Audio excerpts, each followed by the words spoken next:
Into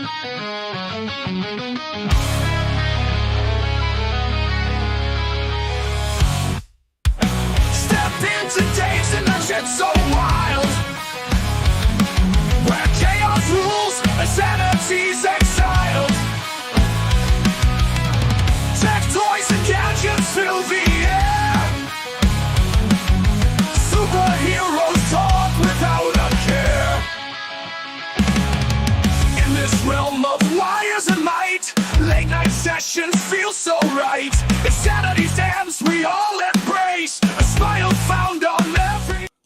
Hey guys, welcome back again to Dave's Dimension. Welcome back again for another digital download hangout. We got lots to cover, a lot of crafty stuff to talk about, but I also want to talk about some things going on in the entertainment world and just anything and everything, guys. Yes, I am still congested and stuffed up, so please excuse that. And also, yeah, the hair's a bit of a mess, but hey, it's a thing, guys. It's a thing. So let's start off by checking out everyone and anyone who's been popping up in the chat. We got Tony, our brother from the North Ontario Ghostbusters, saying, let's go, Dave. Woo, 115 minutes to go. Originally, I was going to do this around 8:30, but some things happened, so I had to push the stream back just a wee little bit. We got Rogue Demon Collects saying, ayo, everyone. He's got a new channel avatar courtesy of ChatGPT. Me and ChatGPT, we don't get along. We just don't. We just don't. He says he's doing good. Tony is saying nice. We got David's Life, a fellow Western New Yorker and YouTuber. He's got his own vlog channel where he does just hanging out, life at home, and also he goes out and about, oot and a boot, if you will. Getting that tasty Tim Hortons, going on some long drives around Western New York. So please go ahead and check him out. He says, hey, what's going up? What's going on? He's streaming while I'm streaming. Does that mean we've crossed the streams? Not officially. Not officially. Now, we are doing the same stream on two different channels. That could be crossing the streams. But hey, we will keep it friendly. We will keep it going. It's all good. YouTube's big enough for everybody and anyone. I mean, hell, have you seen some big people? I will address that in just a second, David. David's Life says, I just bought the Back to the Future and Star Wars series movie posters. I'm jealous. I actually don't have a Back to the Future poster. I have several Ghostbuster posters, but I do not have a Back to the Future poster. I know that's sacrilege considering I love Back to the Future. But let's keep it going. We got the man, the myth, the chaos that is the chaos and insanity. We got Ultra Carzilla in the house saying, what's up, guys? If you guys are looking for anything, he is a collector and a modifier among men. So go ahead and check out Ultra Carzilla on Instagram. He posts a lot of his mashups, a lot of his amazing figures, some amazing photography. So go ahead and check that out on Instagrams. Tony saying, hey, David's Life. Everyone's saying hello to everybody else. What is up, Tony Khan? You keep calling him Tony Khan. He's got better hair than Tony Khan does, okay? Tony Khan looks like he's got a Brillo head. Just a Brillo pad for hair. I mean, I'm sorry. Tony Khan just looks like someone you probably would have just wanted to punch in the face in high school. I don't know. Those who don't know AEW, it's a whole thing, guys. How are you doing tonight? Oh, by the way, guys, I have pinned this link to the top of the chat. So if anyone is feeling froggy and you want to leap into the dimension tonight, it's an open stream, guys. Click the link and hop on. You don't have to show your face on camera if you don't want to. You can always just have the camera off and just your voice if you want. Whatever is comfortable for you guys. So we got Tony saying, what's up, Dave? Eagles, go Bills. Listen, I could be an Eagles fan and a Bills fan. Okay? The story goes, back in the dark days, when we were flip-flopping quarterbacks left and right, remember when, if you're a Bills fan, remember when we had Rob Johnson? Yeah, during those years. It was some dark times. It was when they were getting rid of a bunch of veteran players.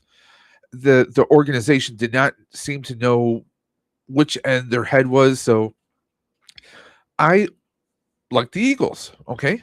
I was rooting for the Eagles. And you can be both an Eagles and a Bills fan. It's like with hockey. Okay.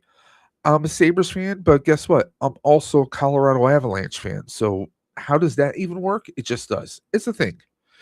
It is a thing, guys. I'm still a Bills fan, but I love my Eagles. You know, judge away, just judge away. Rogue says, "Yo, everyone." Tony saying, "Hey, laugh my ass off. I think Tony Khan has better hair than I do. I'm bald. Well, hey, bald looks better on some people than hair does on others. So I'm just saying. If you guys don't exactly know what Tony Khan looks like, let's go to the camera, Jimmy. There we go. Let's go ahead and pull up Tony Khan. This guy, he just looks like a douchebag. He really does. At least a douchebag in my book, anyways. So let's go ahead and do this. The entire screen. Come on. I'm trying to share it. Try this again, people. Come on, computer. There we go. It's wow. Talk Studio does not want me to share anything. Let's see if I can do this. Let's try this once more with feeling. There we go. Hitting share. There we go. So this is the goof nugget we're talking about. Tony Khan. He just, I don't know. Just looks. You know what he looks like? He looks like if Beaker from the Muppets was manifested into a real life human being. I mean, he's the big taxi driver ears. He just looks like a complete, I don't know, goofball. Like, can you believe this guy runs and owns AEW? It's hilarious. I don't get it. I just don't get it. But hey,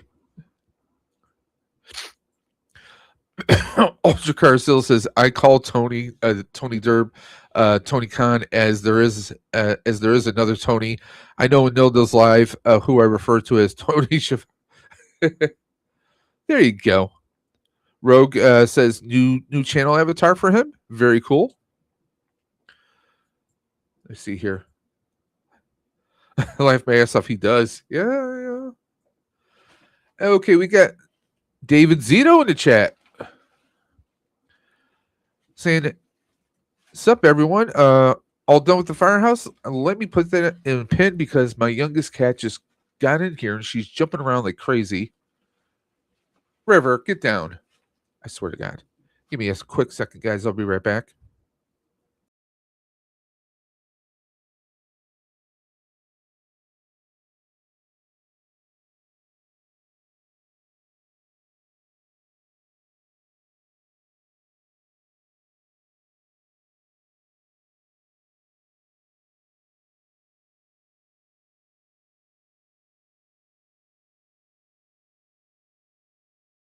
There you go. We're back. I have one power outlet that's a little janky in this room, and that's where a lot of the power is run through. I don't need my cat banking into it, and then the whole stream goes dying. We don't need that. So yeah, David Zito. So let's give you guys a little tour. We're gonna pull up my other camera.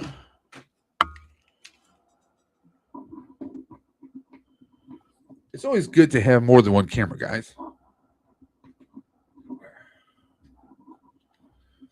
Okay. Uh-oh. There we go. Camera, there we go. Okay, so let's fix this up a little bit. So as you can see, yes, the firehouse is complete. I mean, I might add a little bit more extra stuff to it. I want to print some arcades and the pool table and some other stuff for it. But as you can see, we got the helipad right up there for the Ecto 2. We got the Kenner reissue Real Ghostbusters there. We have our freight features, and I still have to unbox the Ecto Glows. Of course, we have a freshly opened up Ecto one in the back. I need to do some decals on that. But just for craps and laughs, we have Finn Balor.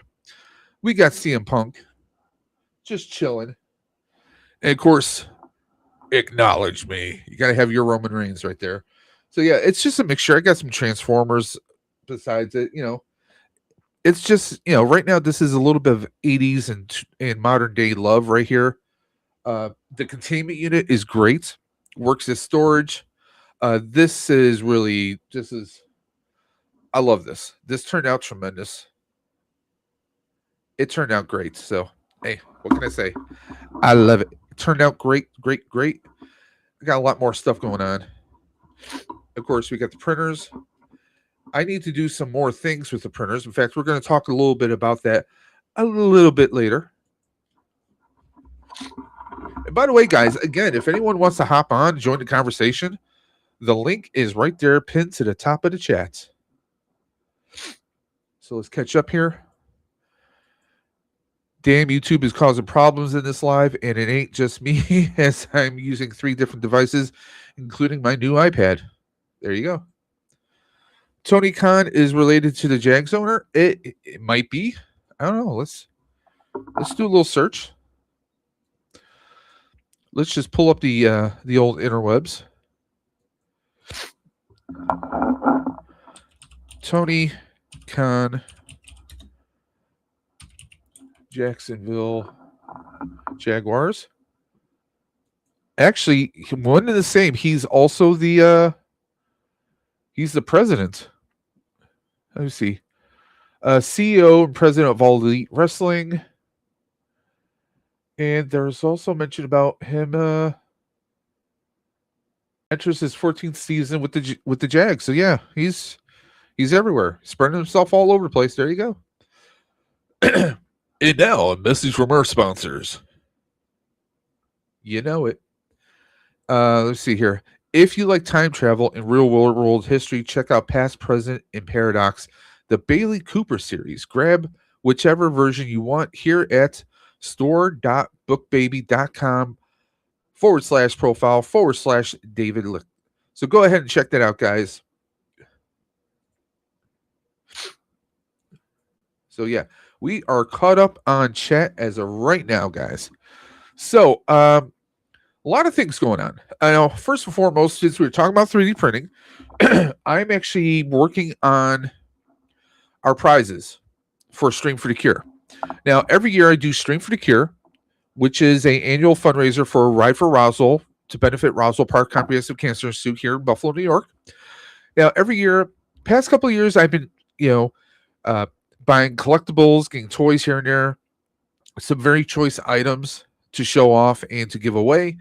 This year, we're doing things a little bit different.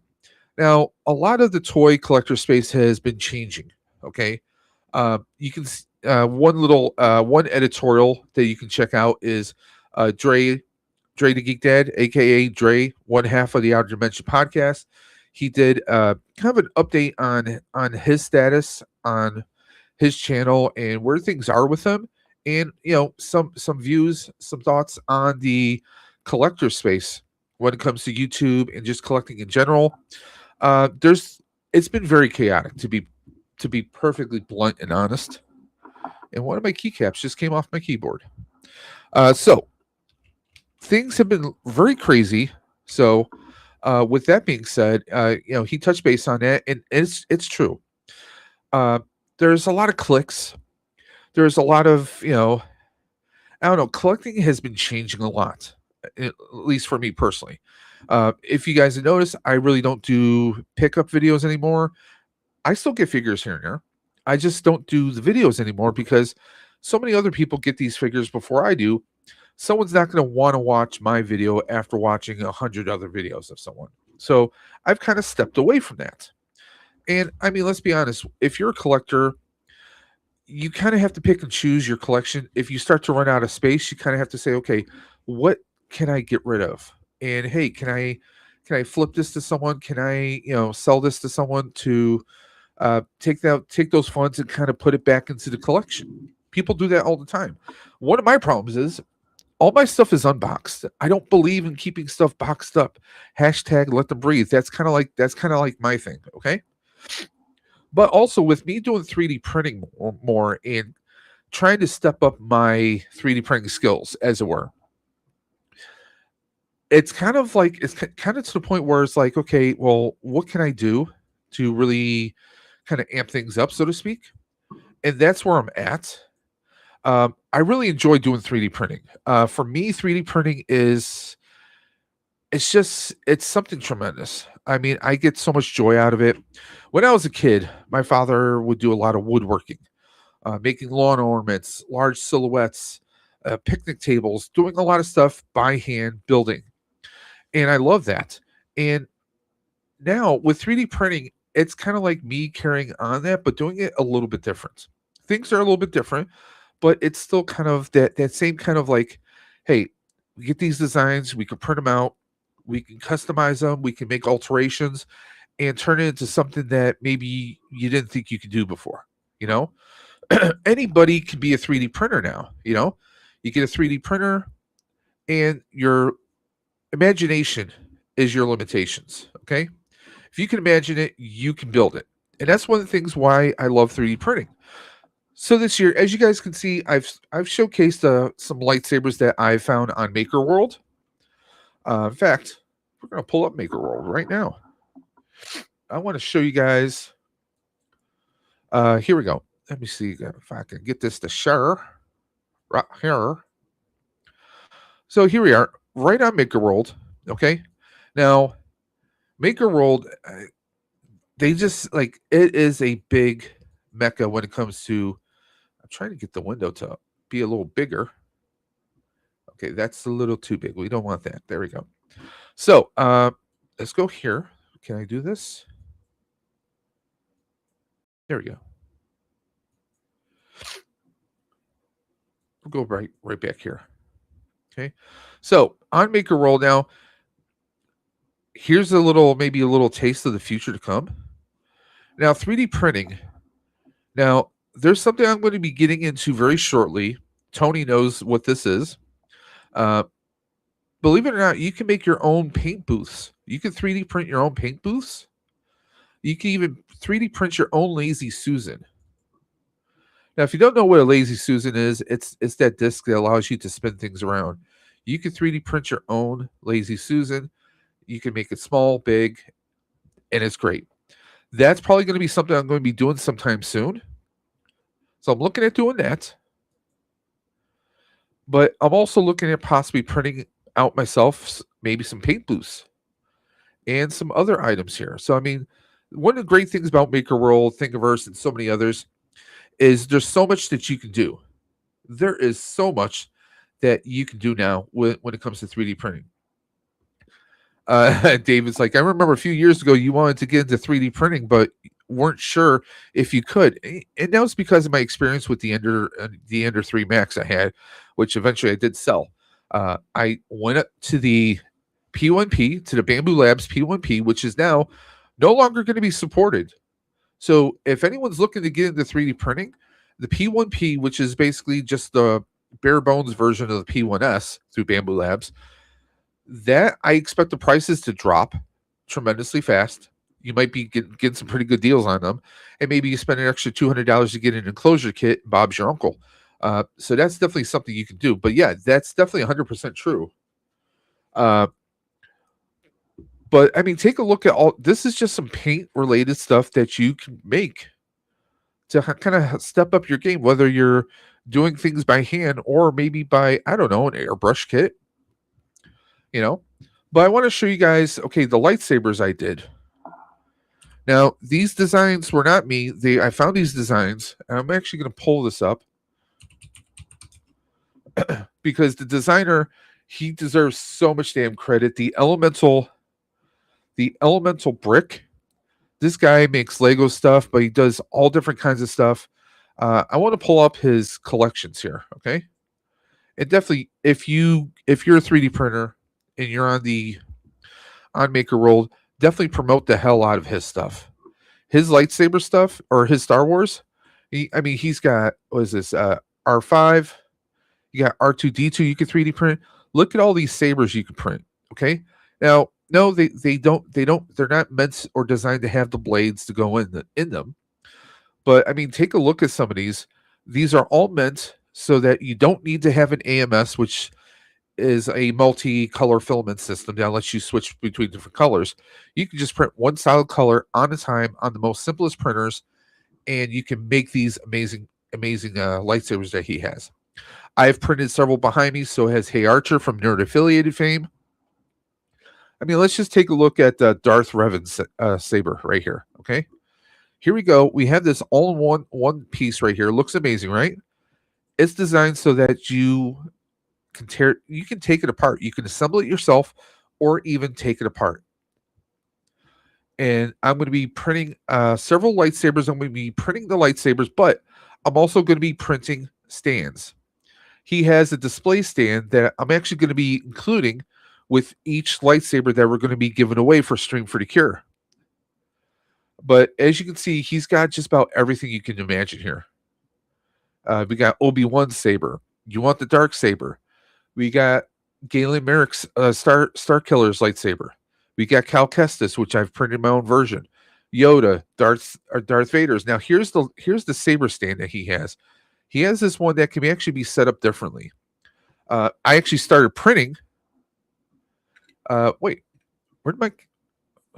Can you guys even see me on here? Hold on. Let me fix this really quick. There you go. So I don't know why the camera went away. So this is the base. And what I did was I actually took the lettering, used black filament, and then I made the bolts that go on here, and they do screw right in there. I just made silver PLA. So I'm doing that for right now. Okay. Let's go ahead and do this. So if you notice, he has this like all stone material. I have tons of I have a whole bunch of the cement left over from I don't know how well that's coming through, but this is a cement marble filament I have from I think it was Elegoo. So I have a bunch of this filament. So I'm going to print the base out of that, put silver right there, and I'm ordering some a brass color filaments for the stand itself, just to show you guys. So you can have a shorter one for like the like Yoda saber. You can have a longer one, so it holds up the saber perfectly straight. Or if you wanted to, there's a different model that you can just have the saber laying horizontal. So I'm going to be including one of those stands in each of the lightsabers I'm going to be giving away for Stream for the Cure.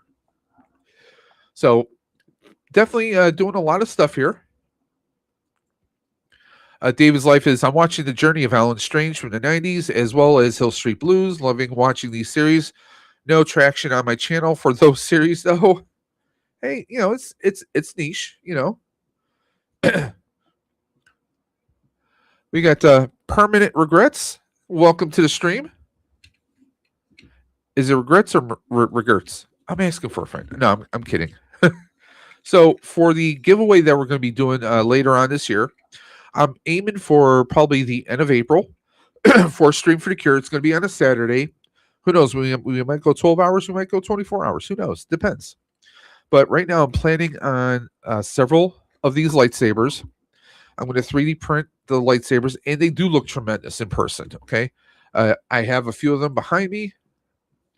Let me actually, we'll stow this one right now.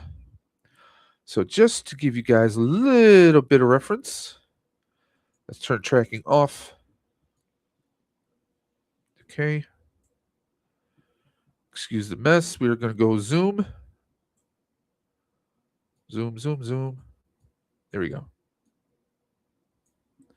So as you can see, along with the Ghostbuster stuff, we have several lightsabers that I 3D printed. We have Luke's, we have Obi-Wan's, we have what would be Cal Kestis, but I kind of gave it a Green Ranger vibe with the gold and the green. That's green silk PLA. It comes out looking fantastic. All the silk PLA, I have, you know, Anakin's saber right there. They all look it looks fantastic. From a distance, it looks like they're metal, but it's all PLA. It's all plastic, and I love it. Oh, name change. Name change. Didn't want to be Mike Davis anymore. Oh, okay, awesome. Welcome back, Mike. Nice sabers. What was that? Which Stay Puff is that? That is Spirit Halloween Stay Puff. I got a couple years ago on a really good deal. You know, I think it was a day or two after Halloween. So yeah, that's what we did with that. Sometimes we take them out to cons because my wife has a couple of the large plush Stay Puffs from the door greeter ones from a couple years back. So if we don't want to take those, we take that big plastic rubbery Stay Puff, you know. But a lot of these sabers look great. I downloaded more sabers that he has, uh, like Darth Revan. Let's just go right back to his collection here. So I mean, there's the Lego one. I kind of want to do the Lego one just for craps and laughs. I think it'd be funny. But he even has some blades for those too, which is pretty cool. I think if I did one of those, I have glow in the dark PLA, and I think I would do that for the blade. Uh, love the saber idea for the giveaway. Yeah, I mean, I figured the saber giveaway is going to be good because one, who doesn't love Star Wars? And I mean, honestly, you see people spending $300, $400, $500 on lightsabers. How often do they really break them out? You know, these they don't cost that much to make, and they look great as a display piece. I mean, these pieces are just standing up in the background, and I've had people comment and say that they look amazing. You know, I mean, sometimes it's just taking a file and maybe adding a little twist to it. But like the stands, I like the stands. You know, there is another type of stand that I did download that I might include for a few sabers. But I mean, we have everything here. We have Ezra Bridger's lightsaber, saber slash blaster. We got Palpatine's lightsaber. I think I might print that one as well. We got Ahsoka's, so that means that's two blades or two hilts, two lightsabers in one giveaway. I don't know if I'm going to do Kylo. I know Archer did Kylo's saber. And again, all these do not require. They don't require glue. They don't require paint. You just got to have the right color filament, and Bob's your uncle. I mean, we got Ray's lightsaber. I am planning on doing the thermal detonator as one of the giveaways, though.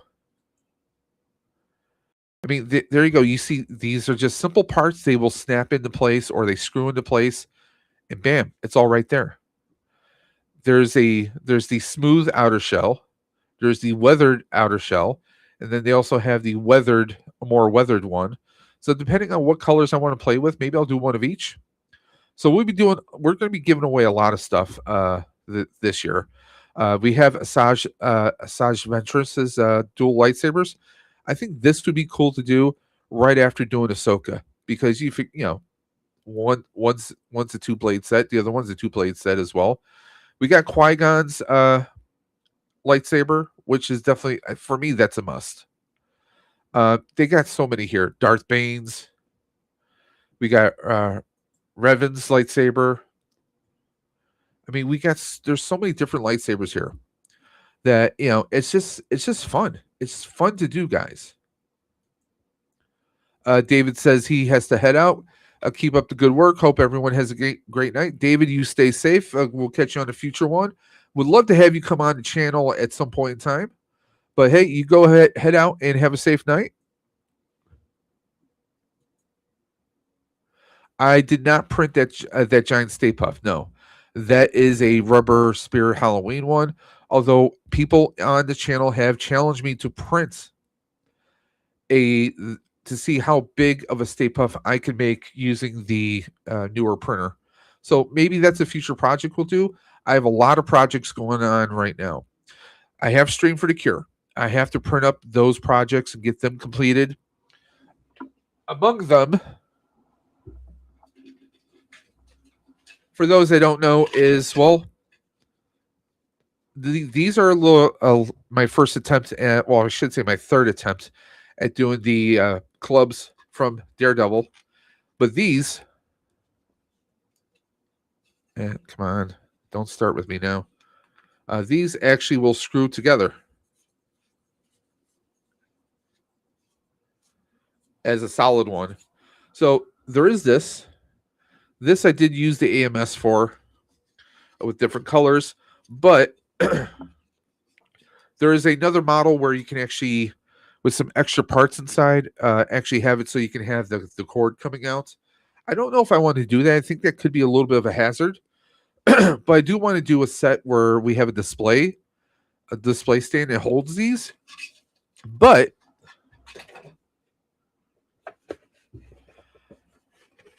printing this, we got the Daredevil mask. I do have to paint this. I'm going to try and match up colors tomorrow. I'm going to go to Michael's. I'm actually picking up some new glasses. I'm going to go to Michael's and pick up some paints. So we are doing the Daredevil cowl. Started putting magnets in this last night. I got to finish putting the magnets in here. But there you go. We're going to have the little display one. And I will say this. If you have a 3D printer, this, I mean, it takes a little bit of work, right? But this is probably still going to cost a lot less than it would for making or getting the Hasbro ones that they have. But of course, you can always do different sizes. As you can see, we got magnets that are going to hold this together. This is going to be meant for as a display piece, but I guess if you have the right size, you can definitely use it as a actual cosplay. We are going to have eye lenses through there. They're not going to be proper lenses. They're going to be like solid plastic with the holes through it. Which I have printed one already. That's going to fit right in the eye hole so you can see right through. So it will be a wearable functional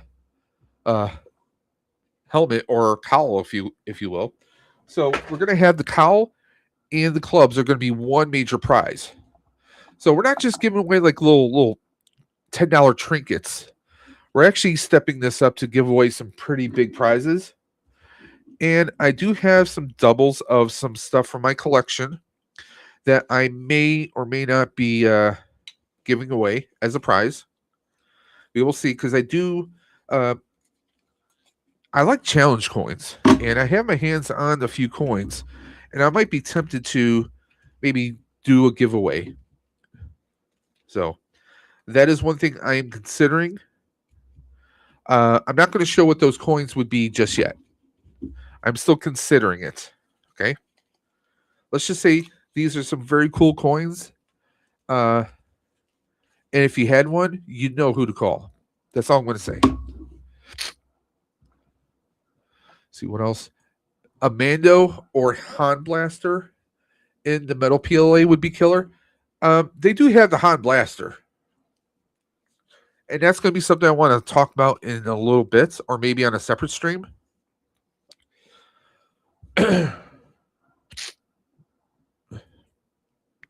Tony said, huh?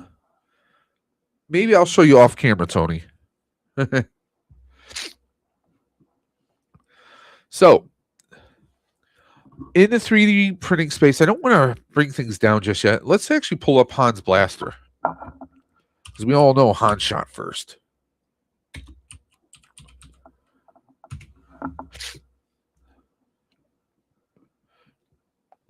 So yeah, there's several models out here that you can 3D print yourself. That doesn't look too bad. Let me minimize that. I think I have to take a look around to see what's like the best one I could get. And these are all free files, by the way. On Maker World, it's like Thingiverse, but just way better. At least in my book. Those coins are hard to get. What coins are you talking about? There's a lot of coins out there that are hard to get.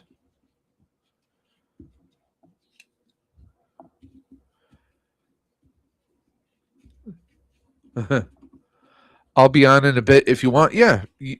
Hey, the stream is open for anyone who wants to hop on and join the conversation. Now, this one looks really good.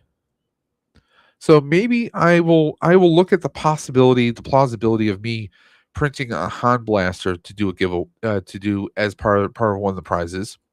I don't want to make it all Star Wars, right? I mean, we have the the Daredevil. And the Daredevil cowl, this is the first time I'm making one, by the way. This is the first time I'm doing something like this. So this is like, I only have what, 2 months, 2 or so months, 2 months and change maybe to make this. So I have this now, but then I still need to do a little bit of sanding. I need to do some painting. And that's another thing. We have a new piece of equipment coming to the dimension very soon. So yeah, I think something like this is like maybe 3D print it, do some painting, and then do some maybe applying some rubber buff of different tones and colors to add a little bit more a rustic look to it. Maybe print a little stand because I like how this looks nice and finished. Although I think this should be a little bit darker, but that's just me. Everyone's got their own taste, their own flavors. So there's a lot of stuff that you can 3D print here. And by the way, the cowls in the Daredevil clubs, batons, if you would call them. So I'm just going to type in Daredevil. So there, you can get the cowls. There's different versions of the cowls out there. You want one for your cat, you can do that. That's the thing you can do. You can do a weathered one. Like this is one where it's like just all like kind of beat up. Different people have done different takes on it. You could print a solid one. Hell, someone even has like a Louis Vuitton pattern one. Like I like this stand right here. This is very simple. You can have each of the clubs right there, and then the cowl's just sitting right there. We can have this one where you have the cowl and then you have the sticks crisscrossed. This is a slightly different version of those sticks. And that's another thing. I mean, there's a lot you can do. There's a lot. You want a Daredevil 2099 helmet? You can do that. You want to do some busts of Matt Murdock and Wilson Fisk? There you go. You want the placard? You want the plaque that says Nelson and Murdoch, attorneys at law? I do kind of want to print that at some point in time. Do they have Batman? Come on. Do they have Batman? Come on, Mike. A Batman.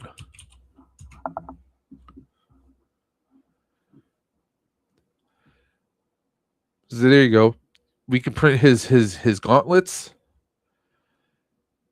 Here's one version of the bat helm. We got the heavy armor Batman from Batman v Superman. We could print. We could print batarangs. We could print just about anything you could think of. I mean, this looks pretty badass right there. And anyone that knows me knows I am a Batman fan. So I would love to do that once I polish up my skills. Maybe. Oh, well, too far. There you go. That's like the proper one from Batman v Superman. Do some weathering on that. That would look pretty badass. That would look pretty badass right there. Sweet. Yep. Definitely. See, that's the thing. That's one of the reasons why I went and got a bigger printer. So I have 2 printers now, which is why I'm able to like do the turnaround on the lightsabers. This weekend I plan to print about maybe 2 or 3 lightsabers if I can, depending on how quickly, because I'm getting filament tomorrow morning, tomorrow afternoon. Once I have that filament, I can finish doing the stands because I've printed at least 6 of these bases. I can print more if I need to. Okay. So we have that. I had someone ask me if I would do some Doctor Who stuff. I don't know how well that would do with the giveaways. Everyone loves Star Wars. Batman 89 with the yellow and black logo. Yeah. There you go. That's the one you're talking about, right? And well, I mean, and that's the thing. You can scale this down different ways. You can scale this down. I mean, could you imagine instead of making it yellow, making it gold? There's a lot of stuff we could do. There's a lot. Maybe even but like with the Batman v Superman, put some LEDs in there. Give it a nice glow look. Here's the Batman. At least they call it the Batman. Something like this. You could put like a clear, like a kind of like a frosted kind of a filament in there. Put some LED lights to make his eyes look like they're glowing. Oh yeah. You got a batarang and it stands. You want some bat shoes? Yeah, I'm not printing bat shoes. No, you know what you can do with that. That's all I'm saying. That's all I'm saying here. You want a Batman Samurai. That looks kind of sick. I don't care who you are. That looks fucking badass. Pardon my language, but that looks badass right there. Could you imagine me printing that? I mean, that would just be sick. This is sick right here. I don't care who you are. You can do them in different sizes.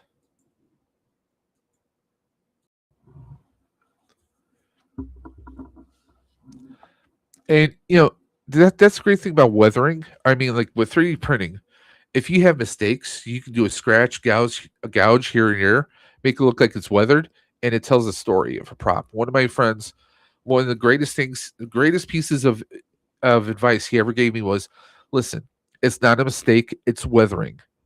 Scratches, gouges, mistakes will happen.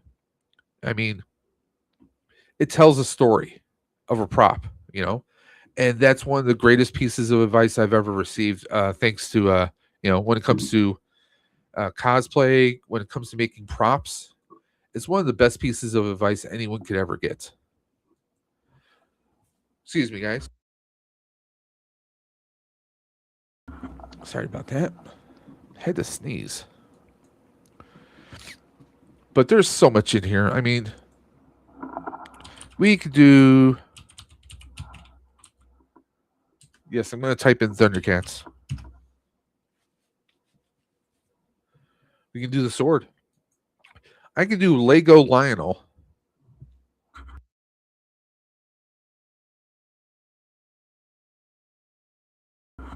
Lego Lionel. That's hilarious. I don't care who you are.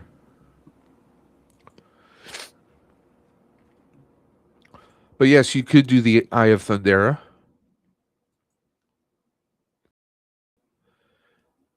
I mean, hell, I could just print that and not even put it on a sword. You can do keychains. We can do the Book of Omen storage. That looks that looks sick right there.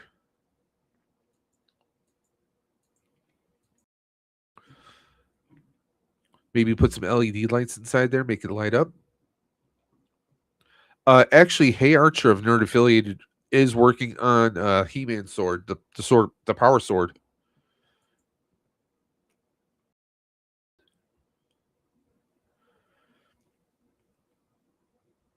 There you go. You want some coasters? Want some Thundercats coasters? You want a key? So much in here.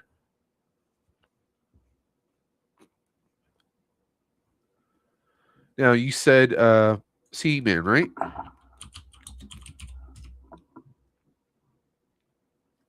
There you go. There's your sword of power. At least one version of it. Now the one that Archer's doing is much bigger. Now this looks more cartoon-like right here. But I want to show our brother Hey Archer. So let me go to YouTube's. We're going to go to Nerd Affiliated.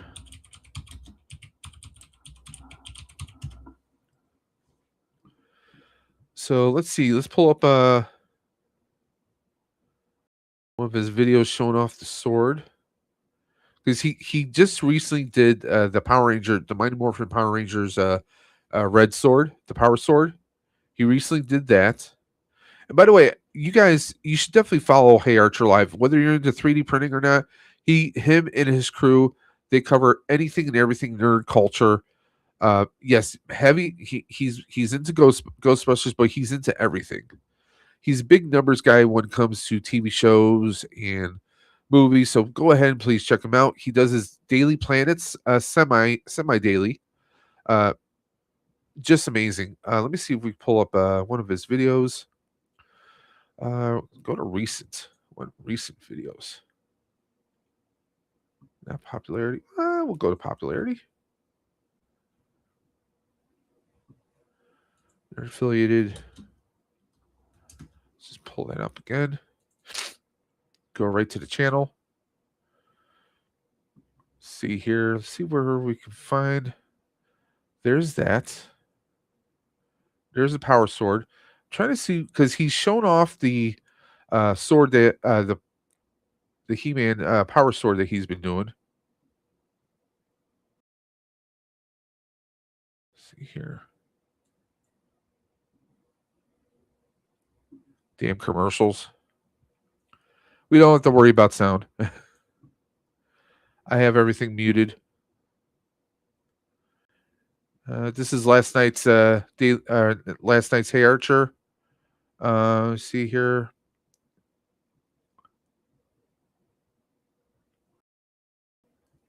Did he not? Oh, I guess he didn't show off the sword last night. Okay, yeah.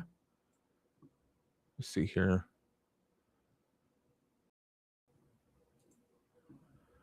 Let's see, pull this up.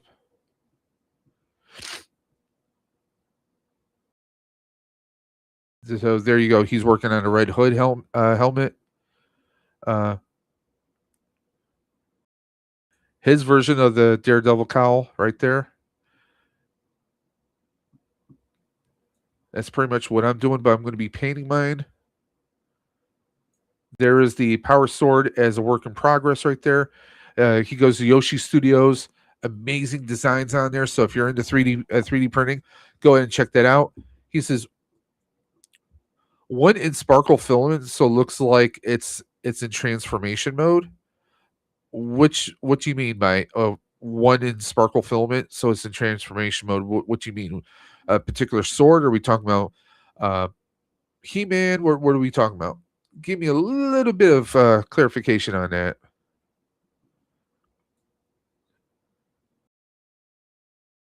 Let's see here. Okay, so this is basically the sword Archer is doing right here. And this guy, he has this file. You can buy the file for $15, or you can subscribe to his Patreon and get access to all the files. So I mean that kind of kills it right there. Okay. The He-Man sword he's talking about. Yeah, that would be cool. And then I mean, if you layer things properly, put some LED lights so you can even make it look like you're, summoning the power, There's a lot of stuff you can do there. But definitely check out Hey Archer, because I mean Archer's been doing a lot of lives lately on his Daily Planet. There we go. Hold on. Whoa. No, that was the power sword. Okay. But he's been killing it as 3D printing. He has dove into it full head. And I'll be honest, I've been printing for like 2 years now. And he's killing it. I'm not just saying this. Archer probably isn't even watching this, but he's seriously been killing it. I've told him off screen, I'm like, dude, you are leveling up like it's no tomorrow. And yes, you make mistakes, but that's how you improve yourself. You make mistakes, things don't go right. I mean, hell, the firehouse looks fantastic, right? However, I made a crap load of mistakes on there. If you look really close, you can see some of the mistakes on there, but it was my first time building something like that. So the next time I do build something, it's going to be better. If I do another firehouse sometime in future, maybe if we move and this thing gets damaged and moving, maybe I have to print a new one.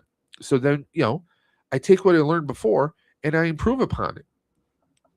I mean, first time building 3D printing an entire proton pack, the Back to the Future pack. It looks tremendous, and I was scared. I was freaking afraid for my life when we took that to Fan Expo in Toronto. Now, Fan Expo is a massive, massive con. It is a massive building. It's multiple buildings all rolled up into one. And it is back. If you know, Fan Expo is a pretty large brand when it comes to Comic Cons. It might be up there with Galaxy. It's probably not at the level of New York City or San Diego or even Dragon Con, but it's pretty good. It's pretty well up there. And the fact that you can see all the extras I have on there, the wands, I have Mr. Fusion up there, I have the flux capacitor, everything. I did so many extras to personalize this proton pack, and it's the first time I 3D printed one. And I didn't print it on the H2S, I printed it on the P1S. So no matter what size printer you have, you can do something like a proton pack. But I was so nervous. I was afraid, like, well, it being in the heat because it was August, would it fall apart? Would it break apart? That's always something I was afraid of. But I tried to do the research. I tried to learn things, and because it was such a it's a mashup. It's Back to the Future and Ghostbusters thrown into one. It was like, one, I'm not just building the proton pack, but I'm putting on all these extras. There is no blueprint to do that. I took the MKQ pack files, MK4 version, and I threw them together, and I tried to do everything. I tried to do research, like watching people like Frankly Built, watching people like Uncle Jesse, and I used several different methods for bonding that together. I'm not going to bore you guys with those details, but using different methods, it reinforced it, and that thing it's a beast. I mean, I banged around into people, and I mean, not only was I wearing that proton pack, but you can see the time circuits display and the keypad right there. That was on my belt, and everything held together. And I was bouncing around. I mean, even because one of the reasons why I did that was Michael J. Fox and Chris Lloyd were going to be at Fan Expo Toronto, so I went there, and they had this really cramped space where they had Michael J. Fox and Chris Lloyd. I'm wearing a proton pack. The pack was basically, it was scraping along the wall. All the pieces stayed on there. Nothing fell off. That made me feel pretty damn good. But I mean, so it was a big departure for me. That was something pretty major for me. Just like when I was doing the firehouse, I never printed anything like this. Like, are there actual blueprints? No, there's general ideas from the Patreon. Ghostbusters gear, by the way, and I highly recommend subscribing to his Patreon. I mean, he has like RGBs, like Kenner scale accessories. This is the Extreme Ghostbusters proton pack, imagined for a Kenner issue figure, and this came out great. I played around with different color filaments, of course, but this came out great, and I do plan on printing more of these, just for my collection, of course. But I mean, come on, that looks great. He's got tons of amazing files, which are definitely worth checking out. Just tons of great stuff. But I mean, that's the thing, though. You know, it's 3D printing lets you do. I mean, stuff that would cost you an arm and a leg custom. You can find the files or make the files yourself, and you 3D print your stuff. It is what it is. But speaking of things, now usually when I'm painting stuff, I'm taking like a regular spray can outside. Can't do it inside because one, fumes, asthmatic. Hello. Also, wintertime, it's kind of hard for me to go outside. So, what am I doing, guys? Your boy kind of did something. Your boy ordered something today. Your boy decided, hey, I need to step up my game. So, how am I going to do that? Blat out. Your boy did it. He got himself an airbrush kit. Now, I actually reached out to a few people. Rex from Millennium Workshop. Rex is a great resource. There's a little private chat that him, Archer, me, and a few other 3D printing guys and gal are a part of. And I said, you know what? I think I really need to step up my game. I think I need to do airbrush. What are your thoughts? And Rex referred me to this. Now, this is not just an air compressor, but you have the tank. What's great about the tank is you can fill up the tank with the air, and then the motor will shut off, so you don't have it running all the time. So, one, you're saving power there. Two, you don't have that noise pumping up. Now, I live in an apartment building. So, one concern is it going to be too loud for people upstairs or downstairs? I have to have it on a nice stable surface so the vibrations won't hit the ground, vibrate through the ceiling and bother people. There's weird things that I have to kind of consider. So yeah, I went and I ordered this. Ordered it today. Gonna have it here Sunday. I can't wait. I really can't wait. I'm so stoked. So like I checked out the reviews. This is pretty good brand. And the way that this is designed, you get three guns, three different types of guns here. I may replace them with something else, but take a look at this. We get actually comes with a basic paint set right there. We get all these colors. We also get the I think there's some cleaner that comes with it. I mean, this comes fully loaded basically. You got the compressor, you got a color wheel comes with it.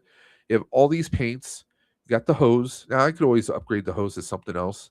We get these color charts, airbrush quick start guide and everything. I mean, everything's in there. And what I liked about this was I took a look at some of this. So this has two fans built into it for cooling, obviously for the motor, because that's basically the motor right there. So you got a fan up there, right here, and then you got the little black and kind of cream color component you see right there. That is basically that's where the condensation from water moisture will actually drip into. This is a 3 liter air storage tank that allows constant air pressure and zero pulsation. So there you go. So I'm stoked for this. Although this is yet a new thing I have to learn. I have to learn airbrush. I've tried using like a little chargeable or a little rechargeable one before, but it wasn't that great. Speaking of great, we got the man, the myth, the Tony himself. How you doing, Dave? Hey, what's up? Not much. How's work? Were you working today? I was. Yeah, so I went on going on Rex's recommendation because as Rex, he looking at some of the stuff he does. I mean, obviously he knows what he's talking about, and I like the idea of not having to have this running constantly while I'm airbrushing. Yeah. Obviously, I'm gonna have to do a lot of testing to learn how to do some airbrushing. I'm probably gonna be doing a hell of a lot of taping. So, but because I know I'm gonna have to do something with this. For sure. I know airbrushing probably is going to be the best way for me to do this. I actually started sanding this a little bit last night using a Dremel because I have a little rechargeable handheld Dremel. So that's what I was using. So I mean, it's like the little things. I mean, when you're limited with space, you kind of have to okay, well, how can I kind of set things up? And I think this is what a 6-foot cord. The hose? That's pretty good. I want to say it's 6 foot. No, 10. Oh, no, that's 10. 10 foot. 10 foot. 10 foot. I mean, hell, I could probably set that over on a book, like this semi empty bookcase I have off to the side. It's probably set it right there. Have the hose like all the way over. So that should be pretty good. But it's just I'm gonna have to watch a lot of videos on like techniques and getting comfortable with it because my hand and eye coordination is a little different. When most people they're writing like this, right? Yep. If I write like this, it looks like a stroke patient. I'm not trying to be funny. The only way I can write and it looks normal is like this. That's right. So it's gonna be interesting. I'm gonna have to learn how to, grip the gun. Those are dual action airbrushes, right? Do you know? What was that? Are they dual action or single action? You would be able to tell more than I would. So the black one looks like single action. The Okay. two silver ones look like dual action. So dual action is basically when you push down for air and pull back for paint. Oh, okay. so like increase the flow. Yeah. Okay. See, you would know more than I do. But yeah, I mean, it looks good. I mean, I checked the reviews here. I mean, 4.5 stars. It looks like a good kit, truthfully. I mean, some people are like, well, this is a good one to start off with. I'm like, well, yeah, I'm going to start off with it, but I don't anticipate me having to get a new one anytime soon. Now, I did do the Affirm, so I'm breaking off the payments. But hey, I can always save myself and pay it off sooner than later, to save myself on the interest over time, you know. Do you know the difference between the two? Like, how much are you paying per month? It's only gonna Is be like it... $19. Oh, okay. That's fair. $19 for like 12 months. You know. And That's you know, pretty if I get a bonus from work here or there, I can just bam, added pay. to it. There you go. It's Exactly, done. right? So, but I have other stuff to do. But I figure like, okay, the airbrushing, this is gonna, you know, once I do some testing, start to get a rhythm or an idea down, then I'm sure I can just, you know, take things to a different level. Because I mean, for the longest time, I've been trying to 3D print stuff inside Bamboo Studio, which, you know, a lot of times with like the mini puffs, it is a little easier for me to do some stuff, you know. But if I have like if I make like a little template for like an eyelet, then I could just do a solid print of Stay Puffs and maybe just, you know, with a little bit of taping or some templates, just kind of like I could just do the eyes and the mouth, and it just, you know, There you go. paint Yeah. there. But then it's quicker, so because I'm only printing one solid color then. So I mean, this should open up a few more, you know, a few more tricks in my bag. So that's at least that's my hope. Yeah, for Because sure. I have Stream for the Cure prizes to print up.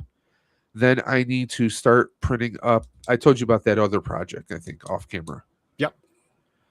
So yeah, that's something that I'm like, I'm not gonna have to paint any of that. My buddy just wants me to print the parts, but still, it's like I think, you know, if I'm just gonna like, I'll just have a roll of painter's tape, like so, and just mark what each color is supposed to be.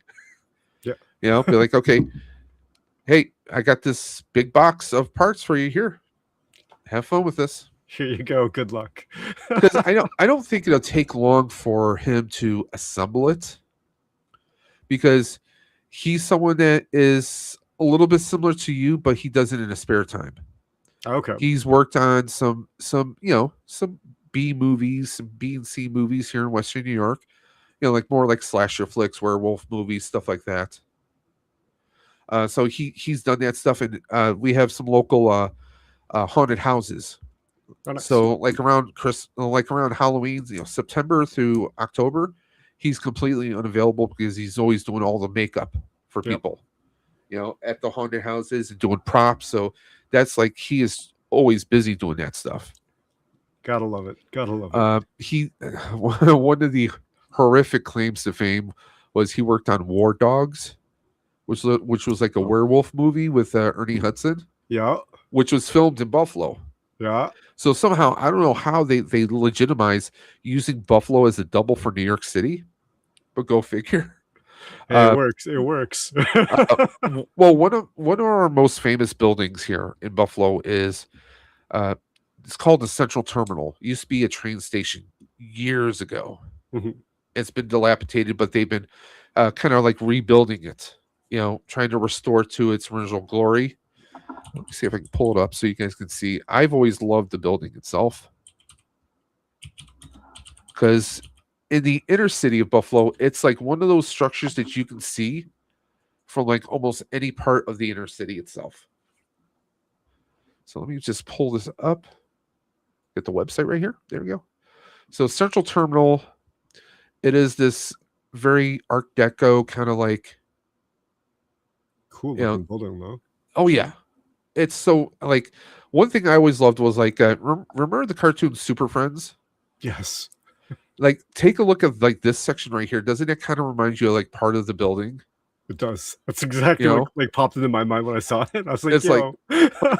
but that's actually in New York, or that's actually in Ohio, Oh. because when they did the CW Flash series, they did a double of Justice CW. They also used it for the Superman movie. See if I can pull up a better photo here. Here you go.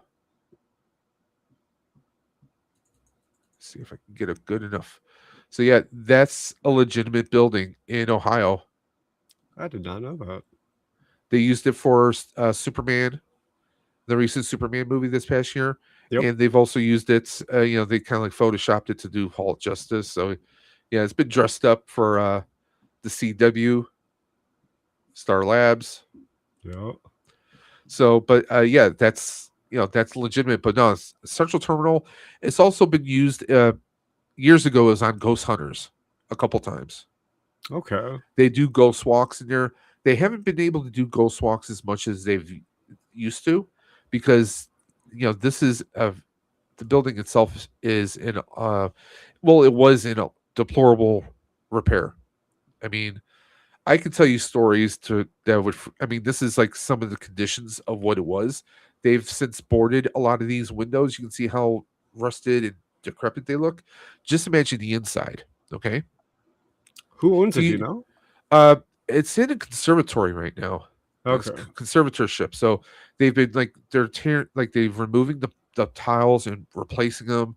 They're restoring the electrical in here. Uh, they used to have a bunch of like haunted Halloween parties in this place when it was really in bad shape, and it just kind of added to it. But you can see like this is from like Dingus Day, this Pulaski Day Parade. We have a lot of stuff here in Buffalo that because we're a bunch of Polacks here, so. But there's like a lot of events that they do. The governor has been helping with initiatives for it. Let me see. I want to see if I can pull up some old photos of it. But there's self-guided tours you can do, with technology. But we've done events there as well. The Buffalo Ghostbusters That'd be have. cool. That'd be cool. Well, the outside, we do like some trunk or treats out there. But, I Yeah. mean, take a look at the inside of the place. I mean, they're really restoring it. Reminds me of Union Station in Toronto. Well, I mean, this was like one of the greatest. Like, it was a very well known train station here. Yeah. You know, uh, sadly, parts like here, these sections right here, a lot of homeless people were living there. There's also some satanic stuff that was found there. Uh, you know, stuff that it's not the greatest look in the world. This is like when it was first being built. That's cool. I mean, to see like the skeleton of, and let me see if I can pull up what year was that? History. This was it's not gonna be a history there. So like you can see a lot of stuff is kind of boarded up. They're kind of cleaning things up a little bit. This looks way better than what it used to look. Back in the day when you actually had locomotives coming through, like true trains. So I mean, let me see here. It was a small brick building located along Exchange Street and opens 1848. So I mean, let's see here. What was the actual year it was built? Let's see if I can pull that up. Google, where are you? Here's my boy. Let's see here. Yeah, you can tell. You can Polish neighborhood, Paderewski Drive, of all things. So this was an active station between 1929 and 1979. Okay. So, yeah. So I mean, it's a pretty well known. I mean, in Buffalo, you can kind of see it for miles and miles and miles, which is always we get deep fogs in Buffalo sometimes, but you can still see it. I'm surprised that the actual city itself didn't purchase it. Well, I don't know who. It's definitely not in public hands Yeah. because it was originally owned by whoever originally built it. They passed it on to this person or to this ownership. It's just, and because I mean, Art Deco is, we have some pretty well known houses in Buffalo that were built by Frank Lloyd Wright. So there's a history of Art Deco here in Buffalo. Yeah. But yeah, this is like, I always thought like this was a cool thing. Like I'm like, this would be like, because I mean it looks like something like a superhero would kind of like jump out of. Like it's like a watchtower kind of a thing. Yeah. It's just a very cool thing hidden in Buffalo of all places. Now, let me ask you, how many hook and ladder 8s do you know? I know one. I know 2. Oh yeah. Oh well, I guess yes.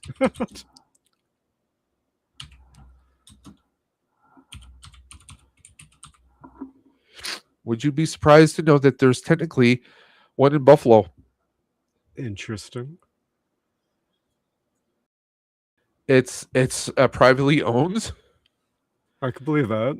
and it's in a kind of semi-dilapidated state and neighborhood. Oh, The person who owns it will not. They have no plans to sell it anytime soon. But technically, there is a Hook and Ladder 8 in Buffalo. that's crazy. I wish they didn't let it get so run down, but Well, yeah, Gee. this was originally on Chicago Street, but actually in Buffalo. Let me see here. See if we can find. Let's see. I'm trying to remember. Let's see if I can. I want to pull up the actual dates it was built. Oh, there was 1895.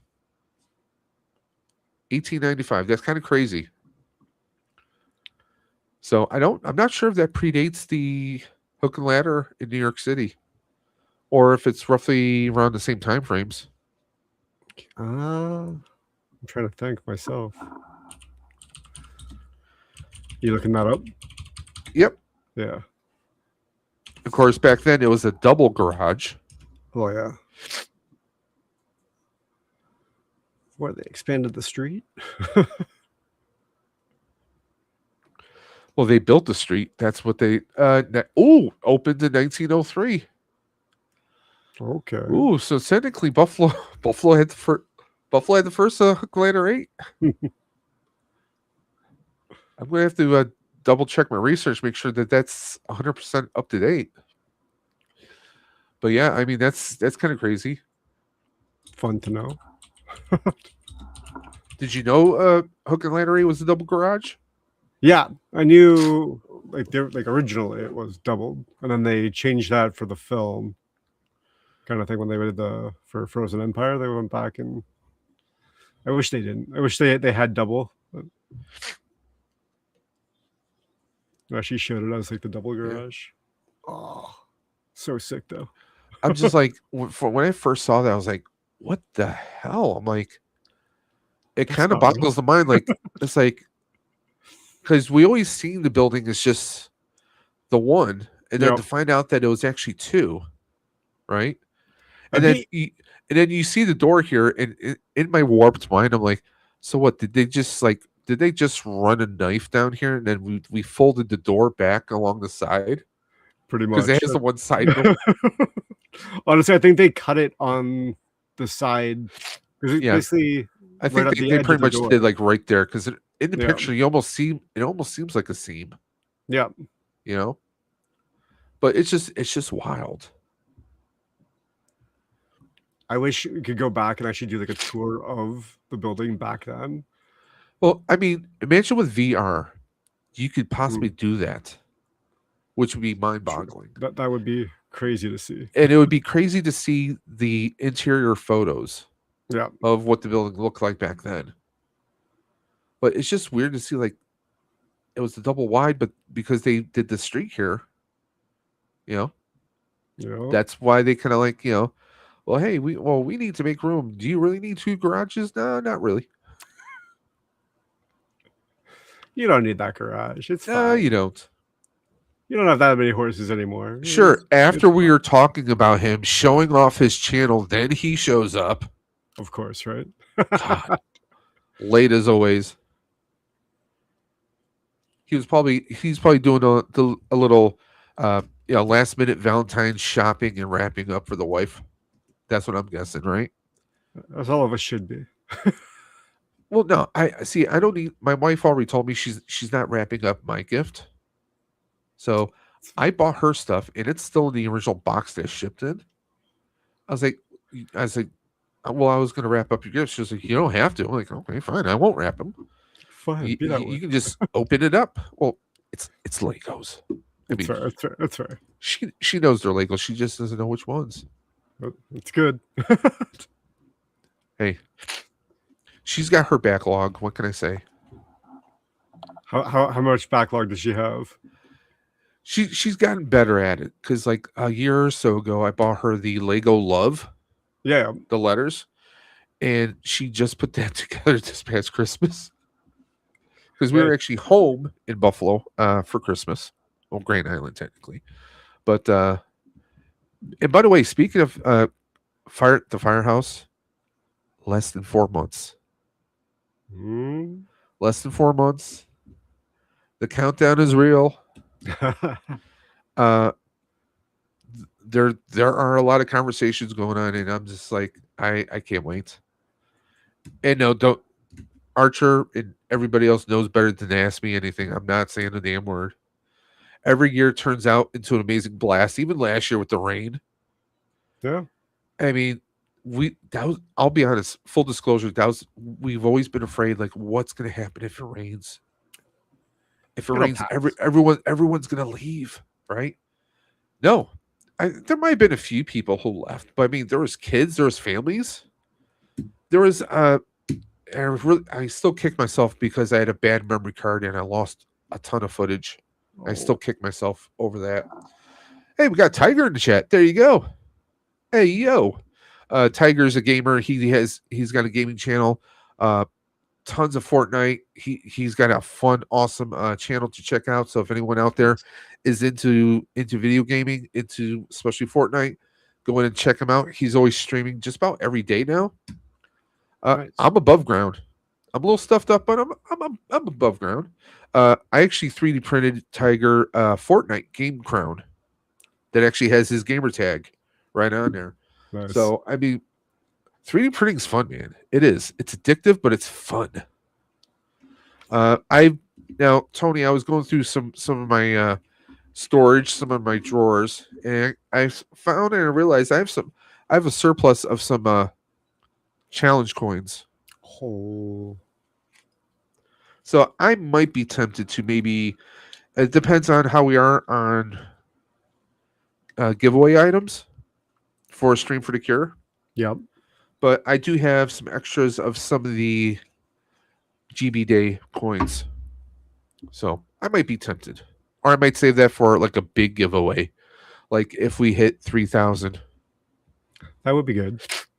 That would be a good giveaway, truthfully, because they're hard to get. Well, I'm still a couple hundred away, so it's that's not going to be for any time soon. But I'm psyched for Ghostbusters Day. Every year is just an amazing event. I mean, For sure. with all the stuff that let's just go to Facebook. I mean, with Ghostbusters Day, we've done some by the way, Eric Christensen, he is the heart and soul, and he is Moogie Fan Club. Definitely go ahead and check him out. Always doing amazing causes and amazing giveaways. Of course, there's the update to the Ghostbusters Give Back. Have you been checking that out? Well, since you're in Canada, you weren't eligible for that, right? Yeah. Sadly, they. I'm hoping they change that next year. I really hope they do.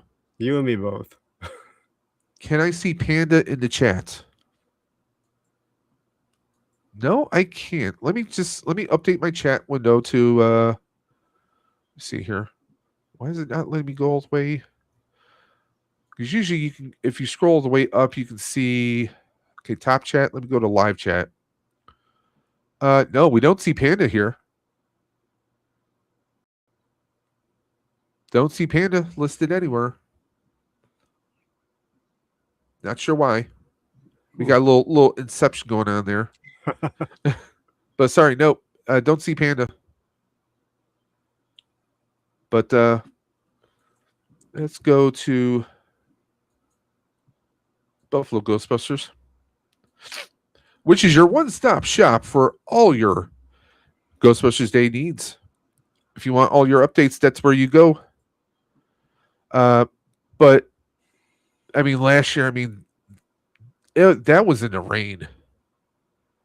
That was in the rain. You got Dan Lyberg, of course, of the Buffalo Ghostbusters, McKenna Grace, Carrie Coon, and of course, the man, the myth, the custodial guardian of Ghostbusters himself, Jason Reitman, and Nick of Hook and Ladder Fire 8. Hook and Ladder 8. That's actually one of the he's basically like the liaison when it comes to everything Ghostbusters, and when it comes to public any kind of public events or interactions with Hook and Ladder 8, he's the man. He's an amazing guy. And I mean, it's in the rain there. Look, all the people there. It was so crowded. That was like that. That just, it felt amazing to see people just stick around in the rain. For sure.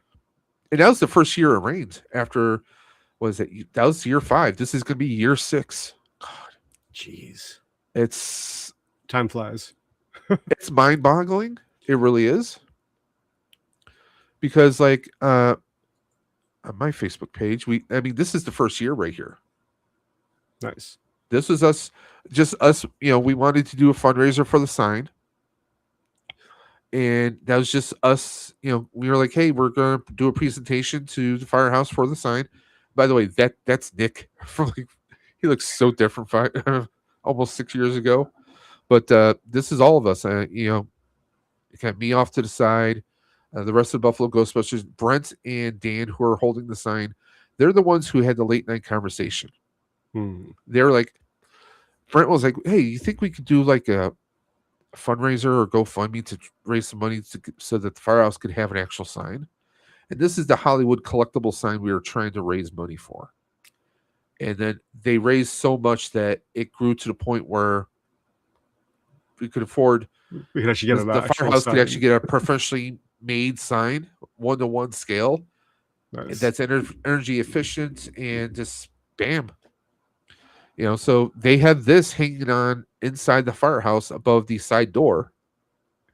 And they have the 1-to-1 scale sign that's all weather. So, nice. I mean, that was something fun. And people who showed up there was a bunch of people who showed up and they're like, hey, would you do something like this next year? And that just started to like, Ghostbusters Day was born, Let's go. We got my wife here. She's suited up, and she almost never suits up in a jumpsuit anymore. She's Lady Stay Puff usually, and she's got her mini puff. If you notice, nice. It's during COVID. This is like the tail end of COVID. So the Stay Puff is wearing my wife made a face mask with the Buffalo Ghostbuster logo on the front of it. Nice. That's how like crazy and creative we kind of get. But yeah, that was our team back then, 6 years ago. And yes, I proudly have this as my my Facebook, Facebook banner. Rightfully so. Because I mean, come on, it's right in iconic. front of the firehouse. Yeah. And the thing is, our team is made up of literal family. That's like we have a father and son who's in the team. There's me and my wife, of course. We have a husband and wife, another husband and wife that's in the team. So I mean, we're just one big massive family.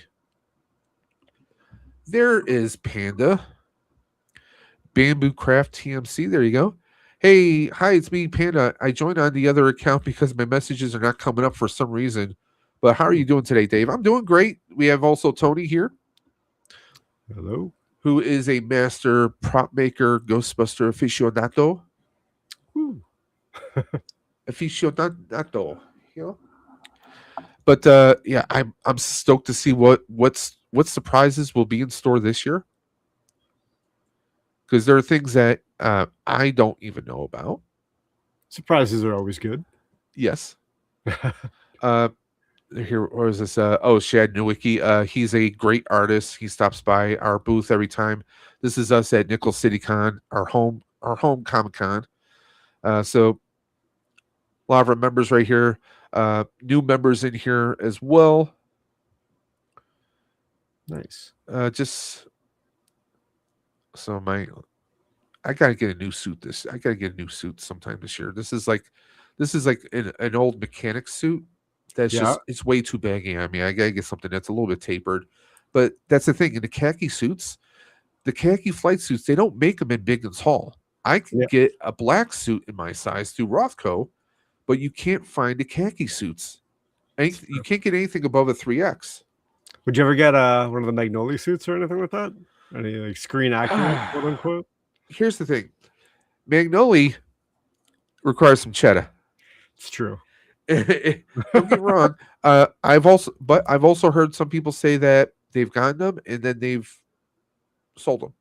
So I mean, it depends on how comfortable you feel in it. Maybe how the fabric, how how breathable the fabric is, maybe, or is it something that they just weren't too crazy about? Yeah, I love I have like a Magnolia suit and I love it.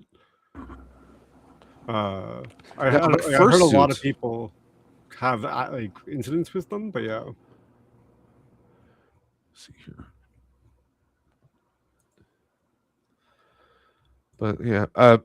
By the way, anyone who's not playing Ghostbusters Spiritual Unleashed, Should be. get off your butts.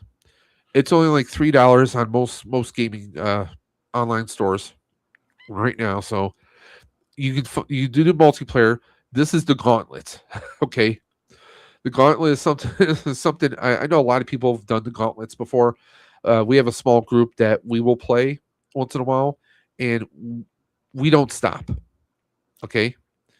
If you fail, you start all over. You got to complete the gauntlet in like one go. Play till you complete each map. If you lose, start over.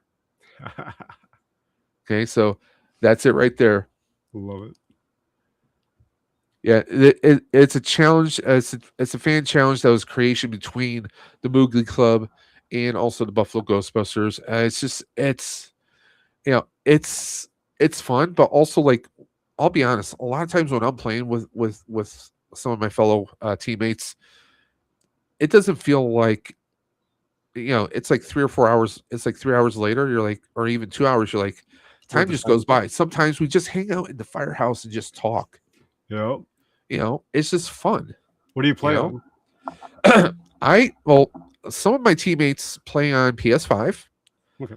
However, when it comes to shooting games, I'm all PC. Yeah. I am just straight up PC. So what happens is because we do the voice chat through PS5, what I do is I will have my PS5 controller and I have a headset that I will have on while Right I'm playing beside you. with them. While I'm playing with them, so I'm in the voice chat with them. So this is something. Hey, it works. It works, right? But If I wish that the game was doing well enough, or that there was a well enough, because I know Elphonic went through. I don't want to say restructuring, but they did kind of do some staff changes this past year or so. So I mean, they're still introducing content for other games. I would love that if they did a few more levels for this one. I really wish Boogeyman was its own level. yes, Because I mean, could you imagine like, okay, you get called to a child's house, you go through the closet, and then you're in the Boogeyman's dimension. that would have been cool. That would rip. That would have been cool. That would be, to me, that would be killer. Panda says, "I hope you have a good day and a happy Valentine's on Saturday." You as well, Panda. The Ghostbuster game on the PSP was really fun to play. Yep. There's the original Ghostbusters, the video game, of course. There was some different versions of it out there. Sadly, I never got to play the multiplayer. The multiplayer version, the original Ghostbusters, the video game, Yeah, had a multiplayer function, and sadly, I never got to do that. I never did either, truthfully. And I was actually going through some of my patches that I have yet to put. Oh, there goes my coins.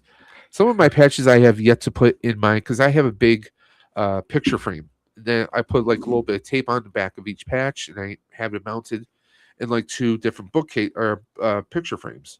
Yep. I still have a few I need to add on, like the Arizona Ghostbusters. Nice. Shout out to Brent Hollingsworth.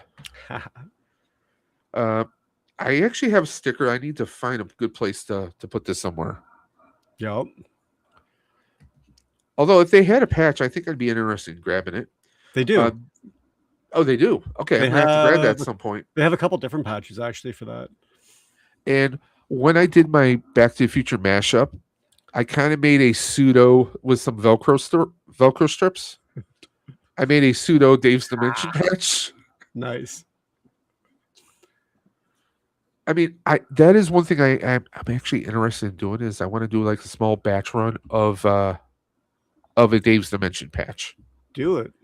Now, by the way, the design, concepts by me, execution by Moogly Fan Club.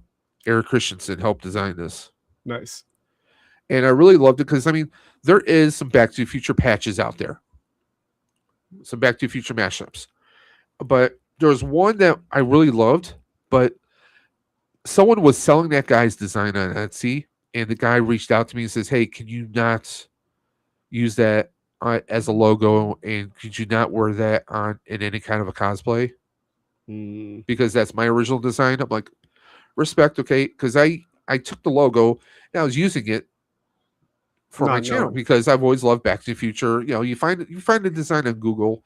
The guy reached out to me. I said, okay, fair enough. I wasn't psyched about it because I really loved the design, where the fire trail, the twin fire trail, is the circle and the stripe, Okay. and he's got the, part 2 Doc glasses on. It's a pretty well known one, but Eric took the idea. I said, well, I like the idea of the clock, the Thunderbolt, but with it having lightning on the inside of it. Yep. So we went with that, and that's been my logo. Hell, it might even be a tattoo in the future. We'll see. Do it. It's not Ghostbusters, but What is that? I can't tell what that one is. Sorry. Too Doctor small. Who, Gallifreyan. Ooh, nice. You ever see a Gallifreyan patch before? I'm like, I saw him. Like, No, I've I, never. I had to grab that. Where'd you Of find course, it was at a con somewhere. I forgot exactly where. Okay. But of course, you got the obligatory Hasbro patches it? Yep.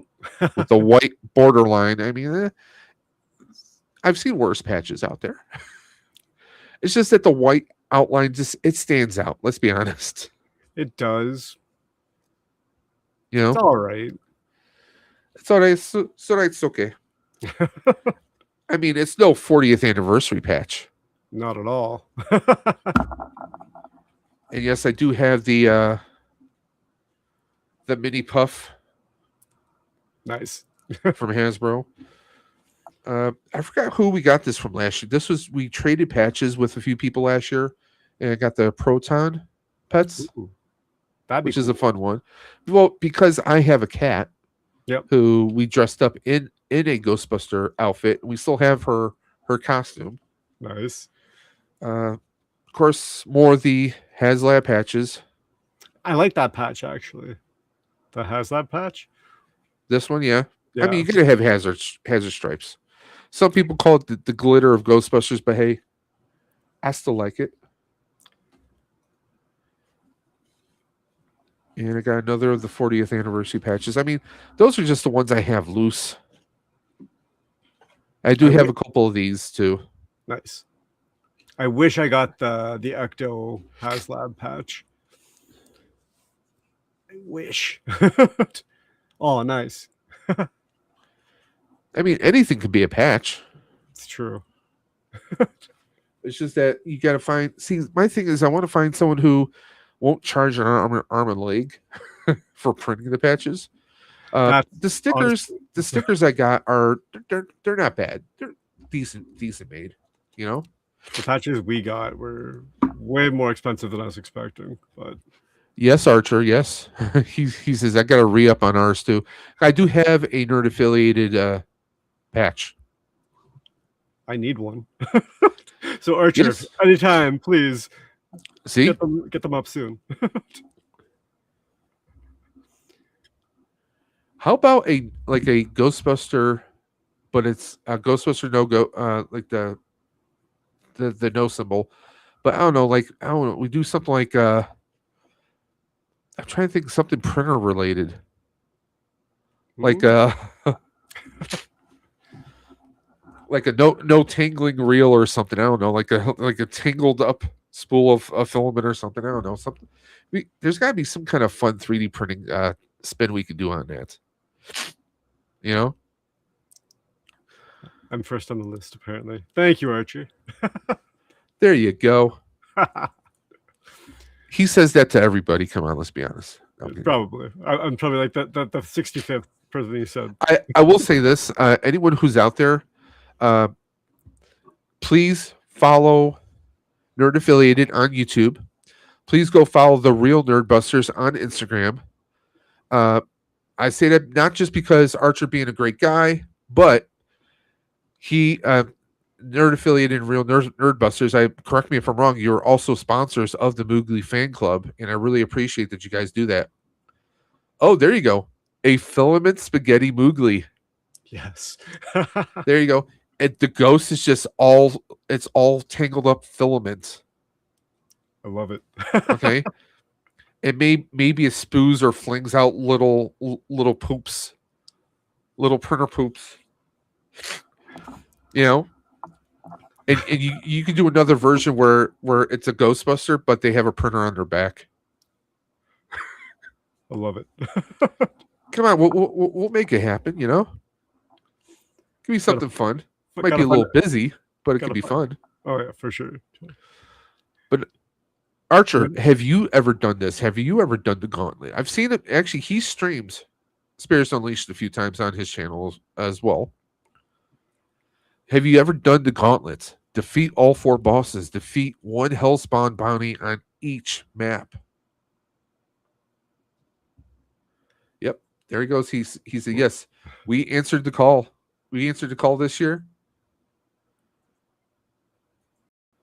Grab the sponsor spot. Yep. No. And I expect to see Archer there this year, of course. He was there last year. Me and him were side by side, and he called it. He's like, that shape, that silhouette looks like a proton pack. And I looked down, I was like, yeah, because he called it. He's been saying it for the longest time. It was going to be a pack. Yep. And he called it. And when they unveiled it, right there, we were both right there, man. Still haven't beat the Scolari brothers, so I'd fail. Well, you play by yourself, though, right? Or do you have a legitimate crew that you play with, or do you just play with randos? Because, like, our team is like, you know, we kind of like, you got to have like a regular team when you're playing. So you know each other's moves, you know each other's strengths. You know, we got a couple guys who are master trap slingers. They can just toss the trap and bam. I play with random people. I hate it. I can't play with randos. I'll either, you know, do solo with the bots or and let's be honest, Garaka is the easiest, which is so hilarious. I mean, I've played it before, and I know others who've played it before. Not even throwing a particle stream at Garaka, you just trap. Really? Just trap. Just drop a trap under him. Just Bam. Just a trap. I mean that should be something we should edit that post with, and just like, yep. And you gotta take out Garaka. No particle stream, just traps. But also, I mean, there's a lot of different stuff you can do. I mean, I still enjoy the game. You know, when you're with friends, you're just hanging out, having a good time. It doesn't matter if it's a game you've played 1,000 times before. It's true. One of my favorites in this game, though, is going after Sam Hain, and when you do that extra scene. Yeah. When you go to the ghost world. I'm not gonna lie. That's just great. I was stuck on him for like the longest time. Like the longest time. I couldn't figure out how to wrap it, get the wrap around the trap. It was pissing me off for the Panda's longest asking, time. is that Ghostbuster game fun? Yes, it's only $3 on Steam, on whatever, like if you're on PS5 store, you know, Epic, everywhere.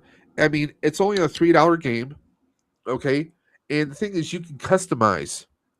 There is a little bit of a learning curve because there's like these side contracts you have to do. It's nothing like Fortnite, I'll tell you that much. But it's so much fun if you're a Ghostbusters fan. I mean, you get to be in the firehouse. In the alley, you get to do your target practice. And then next door, of course, is you have Raise a Cult. And, you know, there's a nice, fun storyline, but once you become an official Ghostbuster, the storyline kind of stops, which I'm not a big fan of that. I mean, I wish they would do more, but you have to get Ernie Hudson. And he's very busy right now. Was he? He's turning 80, and the guy looks like a freaking beast. It's more jacked than I am. I mean, yeah, definitely. But I mean, it's a fun game, especially when you get other people with you. There's other tools you can do. You can customize your packs to look like the real Ghostbusters cartoon, the movie. There's also some kind of like mashups that are kind of similar to, stuff that you might have seen in the comics. You got the extreme Ghostbuster packs you can do. There's even that conceptual futuristic upgrade of Zetamore Industries Can do packs, which cardboard they don't look packs. they don't look bad. They're pretty cool looking. It just looks like something you would have seen in Star Trek though. They look too Yeah. sleek, you They're know. too enclosed. Like, And I'll be honest, one of my projects in the future I want to do at some point is I want to do an Extreme Ghostbusters pack. However, here's the twist. I want to make it so that you know the cartridge you have to take off the. yeah. I want that to be. I want to put a Talon Cell power bank in each of those. Pricey, So, but that'd be well, cool. I mean, like, well, what if you only have like one or two? Let's just say, right? Yeah. Or you could put any kind of a power bank in there. Let's just say, right? Yep. So Would if you it's something, as long as you have one- like a USB type connector for the power, you just jack it in. Yeah, You could have a round cylinder and put it in, right? it's true. So you could do some cheaper power banks. You can get some cheap ones on even at Walmart. But could you imagine like then it's like so when you plug in that new cartridge, the pack starts up again. Now, would you have a full separate one for the pack itself and just have it on the wand for it restarting? Well, that's the question. I mean, one power bank can power an entire pack in one. Yeah. Oh, for So sure. I just think it would make more sense just to have that, but it would be a cool little kind of a niche, a nice little like hey, you don't have to hit a startup on the pack. Once you plug that in, power starts. automatically kicks in, you know? Yes. And I mean, and let's be honest, the Extreme Ghostbuster Proton Pack itself doesn't have they don't have lights going on that pack, right? Yeah. So I mean, you could put speakers, you could put other stuff in there. You could put a bladder in there for like water or any other beverages you might need. You know, you could use the Extreme Ghostbuster pack as a storage pack, It's true. like a hard backpack for carrying stuff. Would be good. You know, and maybe like okay, you have the one cartridge you can take out from the back, right, for swapping out power. Let's just say, and then maybe like the other ones are they're just like kind of like a Yeti. You know, Yes. Could you Yes. imagine like a gold or yellow Yeti, you just pull out, bam, there you go. You thirsty? Oh, here, there you go. Catch. I love it. The ideas. I have ideas. I'm dangerous. Like I'm already considering things. It's so crazy. I don't even because I mean you don't have to worry about doing the lights, right? It's true. I mean the only lights you might need to do is something on the actual blaster itself. You know, Yep. so I mean, there's a lot, but also, I mean, there's Knowing I our just, like, community, though, like it would just be cool, you know. it'd be cool to see for sure, and people would Plus- add lights, I think, too, though. Plus, here's the excuse: if you have an Extreme Ghostbuster Proton Pack, you can wear anything you want. Yep. I mean, Eduardo just wore like a polo with a vest. Yep. I mean, Kylie was just the goth girl with like the football pads, It's true. you know. But then carrying the trap though, the trap would be interesting because Well- that the trap is pretty big. The trap is huge. Like Yeah. I know for the Extreme Ghostbuster, like you know how Kenner did the Proton Pack. Whatever Yeah. company had the Extreme Ghostbusters, they Oh, put I one saw that- that one. Yeah. Yeah. But the trap, the round trap attached to the back of that. Yeah. I mean, no, you have like the Kylie, you have someone who is just like the trapper, right? Yep. And then you have the Kylie gun on the waist of Yep. whoever. It doesn't have to be a girl, could be a guy, could be anyone. Yeah. Could be like anything, right? You know? But here's the best part. Here's my idea for the trap. Maybe you make the trap look a little bit thicker. You really have a fan inside there. That So would be- at a con or a hot event, you just have like a DeWalt power pack or something in there, and it's just blowing up cool air for people just to kind of cool off. Don't look directly into it, but stand But- over it. But you have it lines with like really bright LED strips on the inside, around the Yep. the opening. it could work on a couple different levels, people. I'm working on some ideas. I'm an ideas person, guys. I'm an idea person. Like, I still have to properly tape this up. Oh, I got the radio. yep. Although you can't legitimately broadcast on it. You need to get Some of these trained for it first. But Huh? yeah, you have to get trained for it first. At least in Canada, I know that. Well, no, in the States, you like, because a lot of these bands are also, some of the bands that these pick up Emergency are bands? also Yeah. like your local police and stuff. So Yep. yeah. Yeah, Although same here, but I have spoken to a few people that know how to reprogram them, so you won't be able to broadcast, but you can still hear. that's cool. So it works like a scanner, which makes it a little bit more, legalized. Just a little bit. Just a little bit. But yeah, I got these printed up. I just got to start printing out the stand bracket on. These are going to be the base for the lightsaber Oh, stands. nice. Okay. Because I figure I'm not just going to do the lightsabers. I'm going to include a stand. That's good. So Yeah. it's not like, well, how am I going to put this up? Well, no, you're just going to have it on the stand and bam. Hey, it works, right? And I'm using up the concrete filament that I had for the nice. firehouse. So I'm like, okay, I have almost a whole spool. I'm like, okay, I can print up a bunch of these. And I made the lettering, instead of the same color as the material, I made it black so it stands out. Nice. So working on a few things. I like it. They could add a DLC to the game like the Avatar game did. What do you mean? Well, see, that's the thing.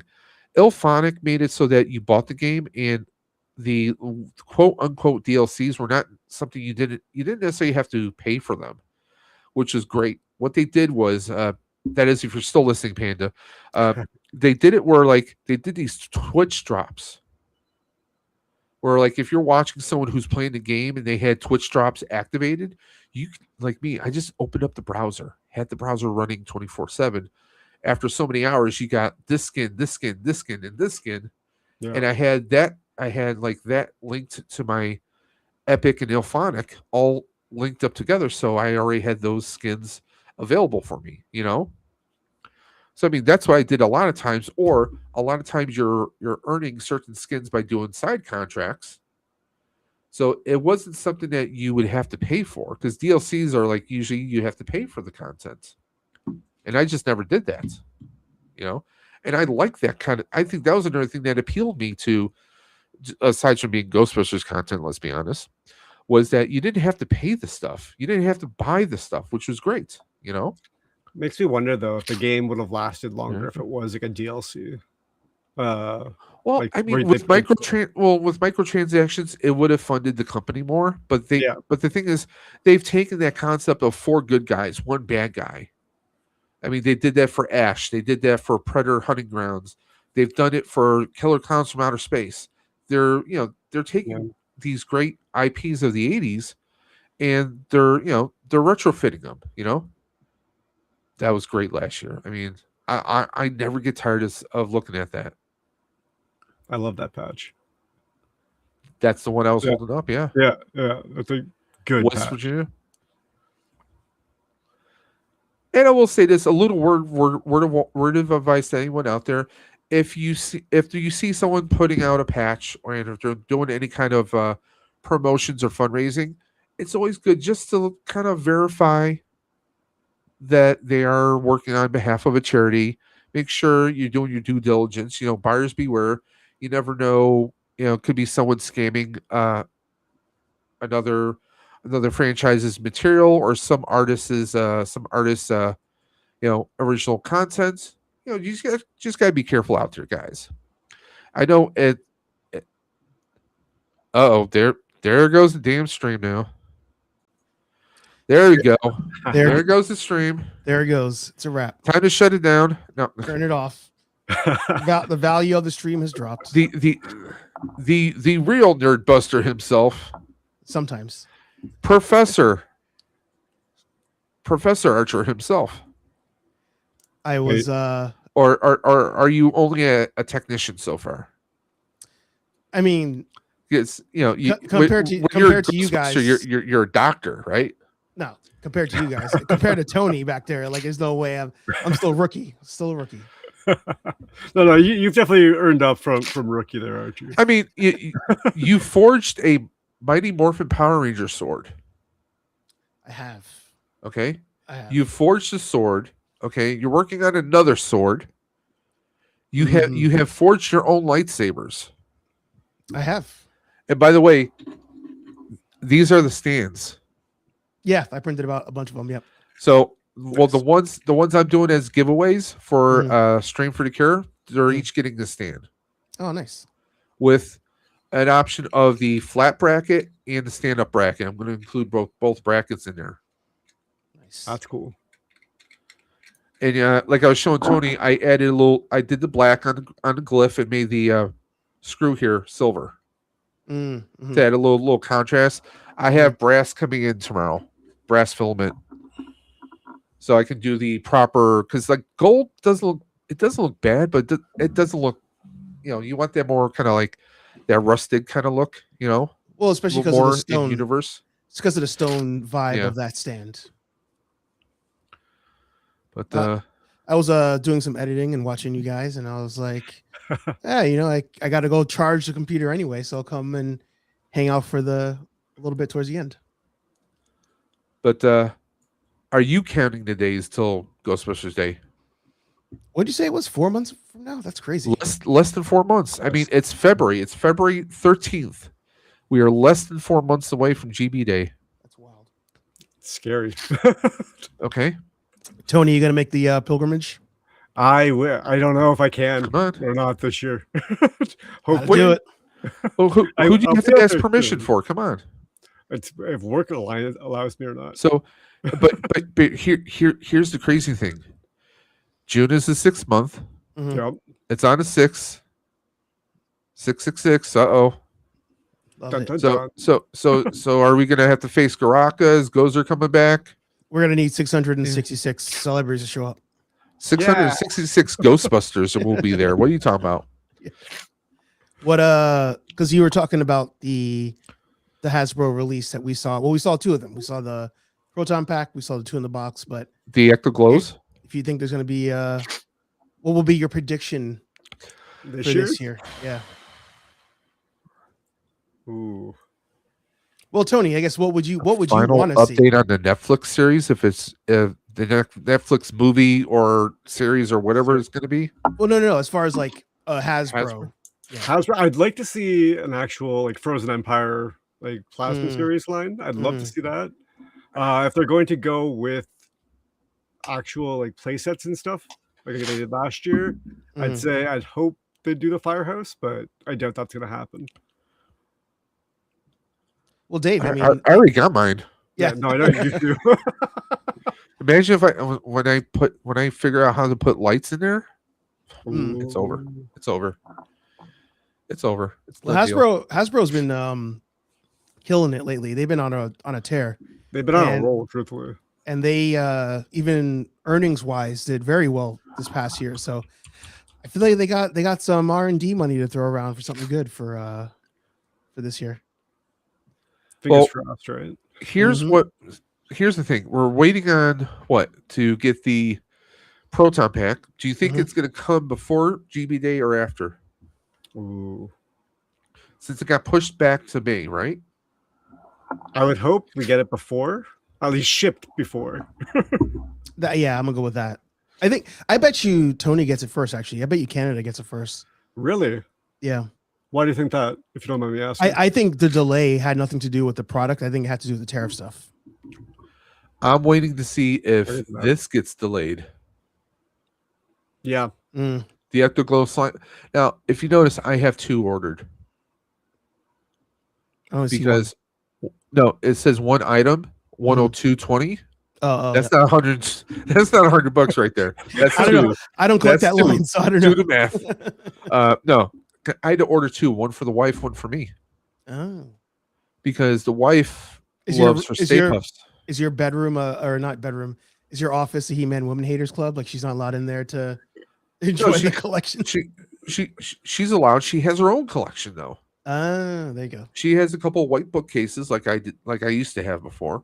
She's got, it's a mixture of Marvel and also Ghostbusters, especially Stay Puffs, any kind of Stay Puffs you can think of. Mm-hmm. And because she's got the talking Deadpool head, she's got a bunch of Marvel stuff there, especially Doctor Strange she loves, and Deadpool of course. But she's also got a couple He-Man origin figures. Oh wow, Nice. She's got He-Man, Skeletor, and of course She-Ra. nice. She's even got a Transformer Skywarp. Nice. Nice. Because when we started dating, she talked about how she's like I like Transformers, and she told me about the one she used to have. I was like, oh, Which she thought it was a good guy. She thought Skywarp was a good guy. Skywarp was the purple, black, gray one. Yep. Just like Starscream, he was a seeker. So Mhm. she thought that was a good guy. I was like, no. In cartoons in the 80s, anyone who was purple was pretty much bad. Skeletor. Did you show her the reveal from Hasbro today? No, I I don't. didn't even I see don't the even know reveal what the reveal was. Oh, Let's go there. Let's I don't go know to if the it's gonna- film. yeah. But first, let's meet our contestants. Black Series. Okay, I can skip that. I don't know if it's on the site yet. Probably not.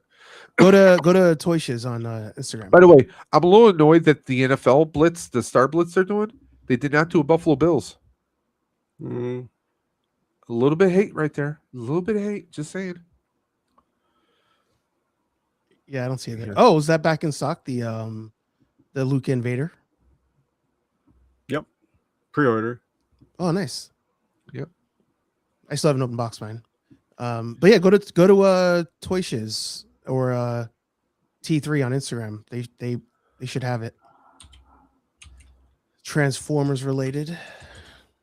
Why did I do that? Like, almost like, Always well, hitting that's an interesting way to to search. that. Going through the Matrix. Yeah, he's got a Tron entrance there. Welcome, programs. Where is it now? Because I'm subscribed to T3's little thing that he has that where he sends the links. I think it would just be on his feed. I assume T3 would have it. I'm pretty sure I saw him share some links. T3 collects. He's usually pretty on it.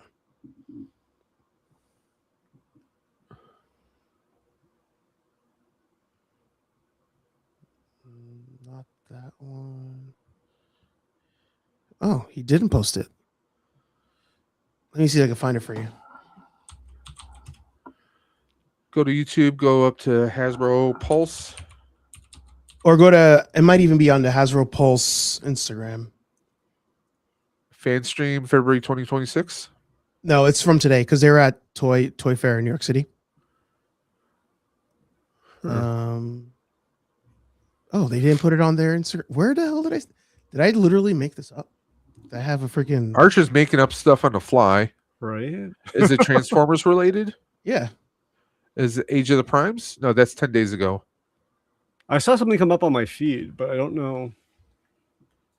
Hold on, I'm curious. Oh, Battlestar Galactica figures. Yeah, I saw a Vern posting about those today. Oh, it's on Toy Shiz.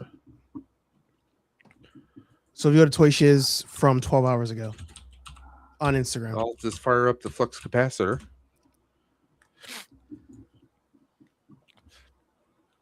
Toy Shiz on Instagram. Mm-hmm.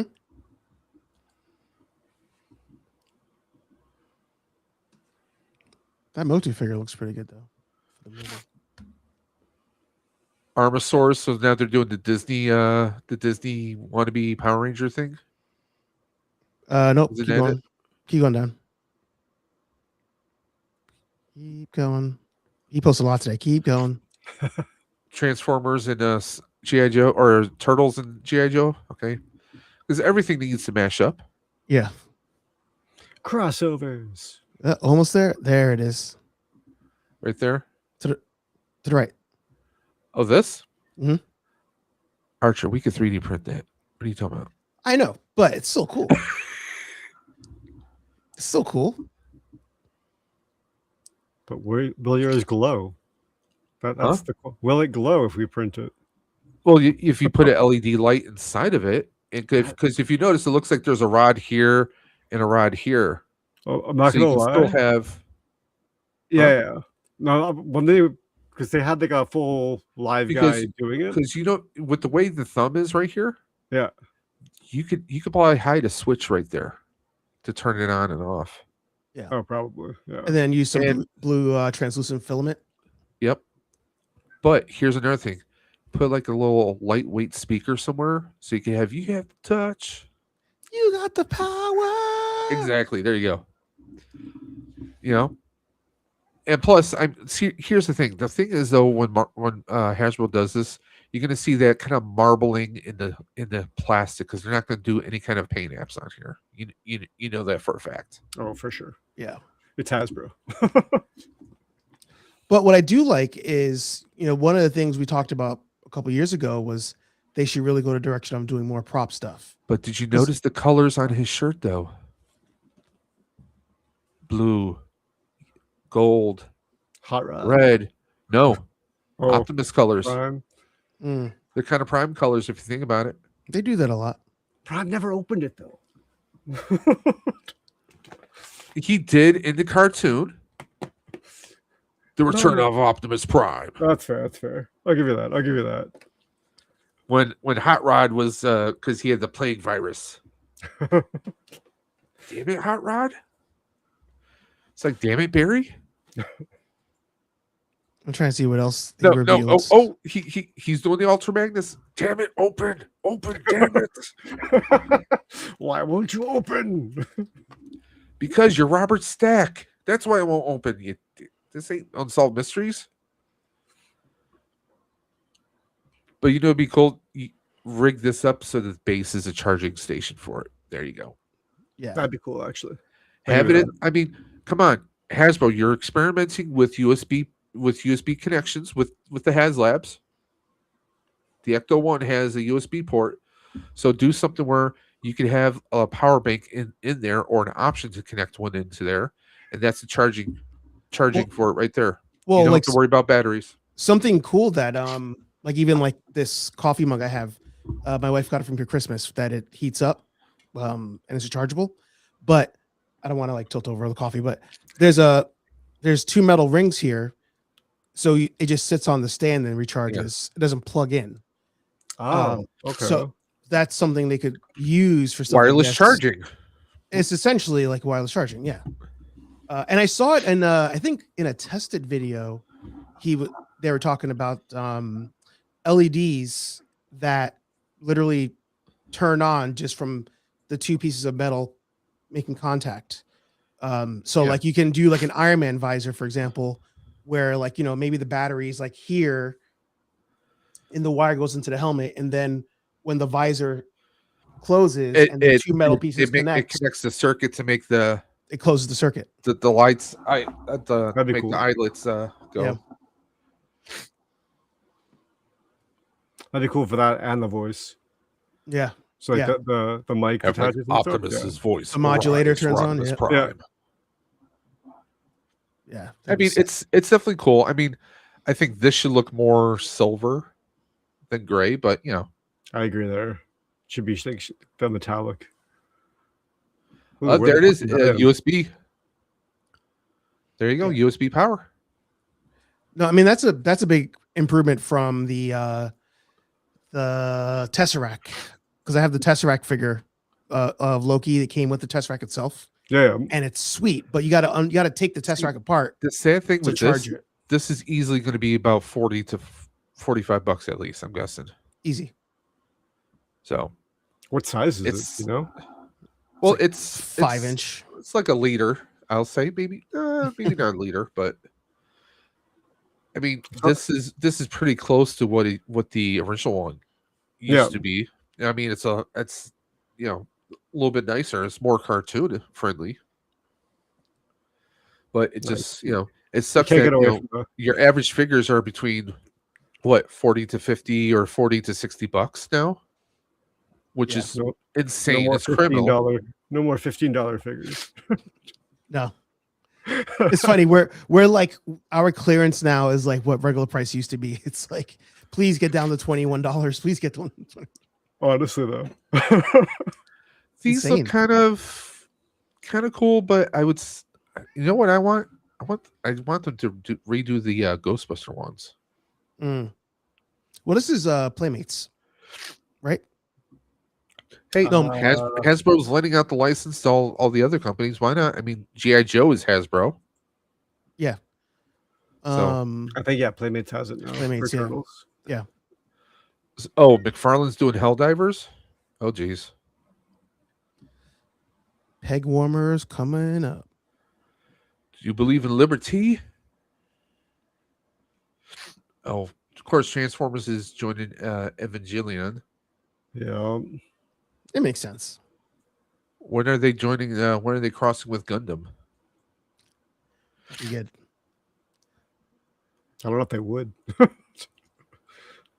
There's a Yeah. lot of borrowing there. Great. So now kids can just smash the Razor Crest, right? Or is this a spoiler? Is this gonna be like this is how Mando gets the new one? Because you got Grogu up in the corner in the box, and I'm guessing that's Sigourney Weaver's character at the bottom. Have we established yet if it's Probably. a prequel or not? What the new Ooh. movie? Yeah. It's got to be sequel I thought it was a continuation. because you got Grogu. Oh, okay. You got Grogu with him, so it can't be like it can't be Mando how he gets the Razor Crest. No. It's got to be. But I thought it might be like some sort of filler story in between, like, season 1 and 2 or something. See, it's a little bit backwards. He started off with the minivan, then he gets the hot rod after getting the kid, then he gets another minivan. You like what you like. It doesn't track, man. It doesn't track. I'm going to hell for that one. But Mafex. Right now, I am on hold with GI Joe Classifieds. I mean, I'm good with my collection right now. There's nothing that I like absolutely have to positively get right now. Yeah. I've been out of that for a while. And I'll be honest, I can't wait for this. I'm curious about it, truthfully. I it like looks that they're good. going to have it in both color and black and white. For those who, I know, like I was talking with Dre, he definitely he's looking forward to the black and white Mm-hmm. because I mean it's noir, so you want to have that kind of Sin City kind of a view of it. I'm going to watch it in both. Yeah, same. I'm definitely going to be watching it in both. It's going to be interesting, it's Cage's voice. I mean, that's really what you're going to be watching is Cage's voice. Like you said on your stream last night, you're going to have somebody else doing the stunts, obviously. But Yeah. I love the fact that we're going to have him web slinging. Yeah. The question is, what kind of webbing is it going to? Is it something that someone made for him, or is he going to have the old Tobey Maguire and have the webbing coming out of his actual wrist? So it's going to be interesting to depending on how they actually approach it. That's the thing. Mm-hmm. But I'm psyched for it. I mean, Prime. Amazon. They've done good with Reacher, right? They've done good with Fallout. Fallout is just I wish it was longer. Yep. I know you talked about like the shorter seasons.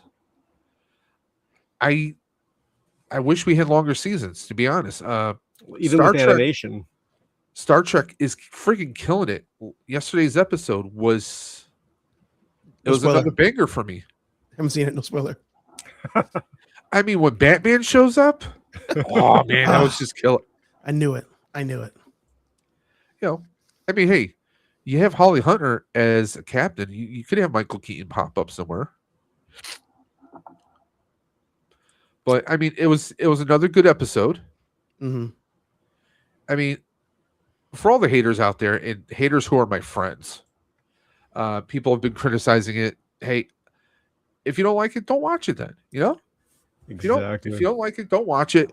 But I'm enjoying it. I like that they're not necessarily like one gripe I had was like when Discovery jumped to the future. Yeah. All the technology just got dialed up to like 20. It's like with the virtual tricorders and everything else and the self-transporters, it just made things a little too easy. Sorry. you know. Yeah. But like I like that things are a little bit more grounded. You know, they still have the same technology, but it's not necessarily what they're relying on. And I get that they're kids, but let's be honest, there was another really good Star Trek series called Prodigy Yeah. around kids, basically. Okay. Hmm. You had a hologram, which was their guide, you know, Janeway, holographic Janeway. And you know, it's just that was a great series. I wish it didn't ended. I love that they've done some nods to that already in the first couple episodes of Academy. Hmm. I'm loving the hell out of Academy, and I think they did friggin' home run with the previous episode. Yeah. And it was freaky seeing you know, Jake Sisko. He That- kind of rocking his father's haircut if you think about it. The goatee, smooth head, you know, I'm like, okay. Keep it going. I wasn't sure how they were gonna, because I saw the spoiler online that he was gonna be in it, and I was like, Yeah. oh, are they gonna make it that he's some sort of like, spirit thing like his dad came or whatever. But I think the way they did it with it just being like storytelling, a vision type of thing, I think that worked. Now, what was I asked Dre this. I'm going to ask you, what was your favorite Easter egg from that episode? Like, you know, when they're going through that museum where they show different relics of Cisco, Hmm. what was your favorite little Easter egg or your favorite relic from that? From that, I'll be honest, I didn't catch too many. The one Easter egg I caught at the end was just the silhouette of Cisco in the sky, like that.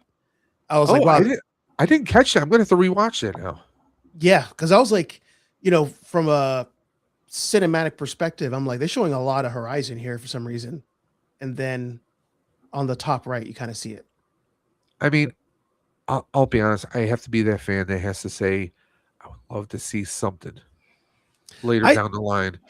I mean, especially the whole thing about her saying, you know, that she's an emissary, and it just it feels like something should be connected. And I mean, as fans, we would love for Avery to come back in some yeah. shape or form. I But thought I was like, I told Amanda, I was like, did he die or something? Because they're writing this episode like he passed away or something, and then with the thank you Avery at the that end. he ascended because he joined the prophets, you know. But I No, mean, but it seemed very much like an homage to somebody who like passed away. like kind of like a eulogy, you know. Yes, yeah. Yeah. I mean, um, for me, my favorite Easter egg, it wasn't the baseball. It was the Mhm. typewriter. yeah. Because that was one of my that's one of my favorite episodes. Because we get to see the characters of Deep Space Nine. What if it was a different time, you know, different time and everything, and how everything created, and seeing, you know, Everyone the, had makeup. the racial strife and everything, you know, seeing the struggles and everything. And Avery, I mean, he's always been an amazing actor. I mean, you can go back in the 80s, Spencer for Hire, he was badass as Hawk.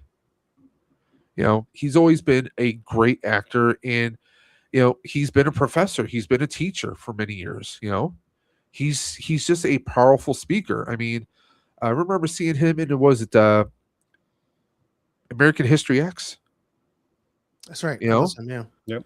I mean, he's and here's a hot take. One of my favorite captains of all time, you know, it's Avery. I mean, don't you know? Kirk is Kirk. You know, there's always possibilities. You know, yeah, that's great and all. Picard, he went from like this stiff, like stuck up, kind of like stiff upper lip guy to being like a straight up action hero in like First Contact and Insurrection. You know, we saw Picard go. You saw Patrick Stewart doing some wild stuff out there. Mm-hmm. But I mean, when it comes down to it, Cisco, he lost everything. You know, that for the first two episodes, Emissary Part 1 and 2, when you know he faces Picard. Picard has no idea. Has no idea. I think that's like the first time someone who lost someone at Wolf 359 faced him. Yeah. But then years later, you know, Picard season 3, we get that, we see Picard, and he's got that. Yeah, here it is again. I'm just gonna go away when Shaw confronts him in the holodeck when all the shit's going down, and how he mentioned how he lost people with Wolf 359, But Cisco, I mean, he lost everything, and he was a different kind of well, he wasn't a captain yet, but I mean, he was a different lead. Mm-hmm. All honesty and disclosure, let's put it out there. He is the first black lead that we had in a Star Trek show or in a sci-fi show. Mm-hmm. Yeah. And he was badass. He was a father. He could be funny at times. A widow. Or widower. He was a widower. It was just, to me, it resonated. Full disclosure, I watched both Babylon 5 and Deep Space Nine at the same time. Mm-hmm. Deep Space Nine was the better show, if you ask me. It was just, he did so much in hell. He friggin' knocked out Q. He hit Q. Picard never hit me. Well, I'm not Picard. It was just, he was a different kind of a captain, and I don't know too many people who could have pulled off everything that he did. The backstory between Deep Space Nine and Babylon 5, right? A long time ago, I think I remember hearing or reading about it, but I don't recall it off the top of my head. Yeah. I got off the top of my head, and then and then I'll head out so I can finish editing my video.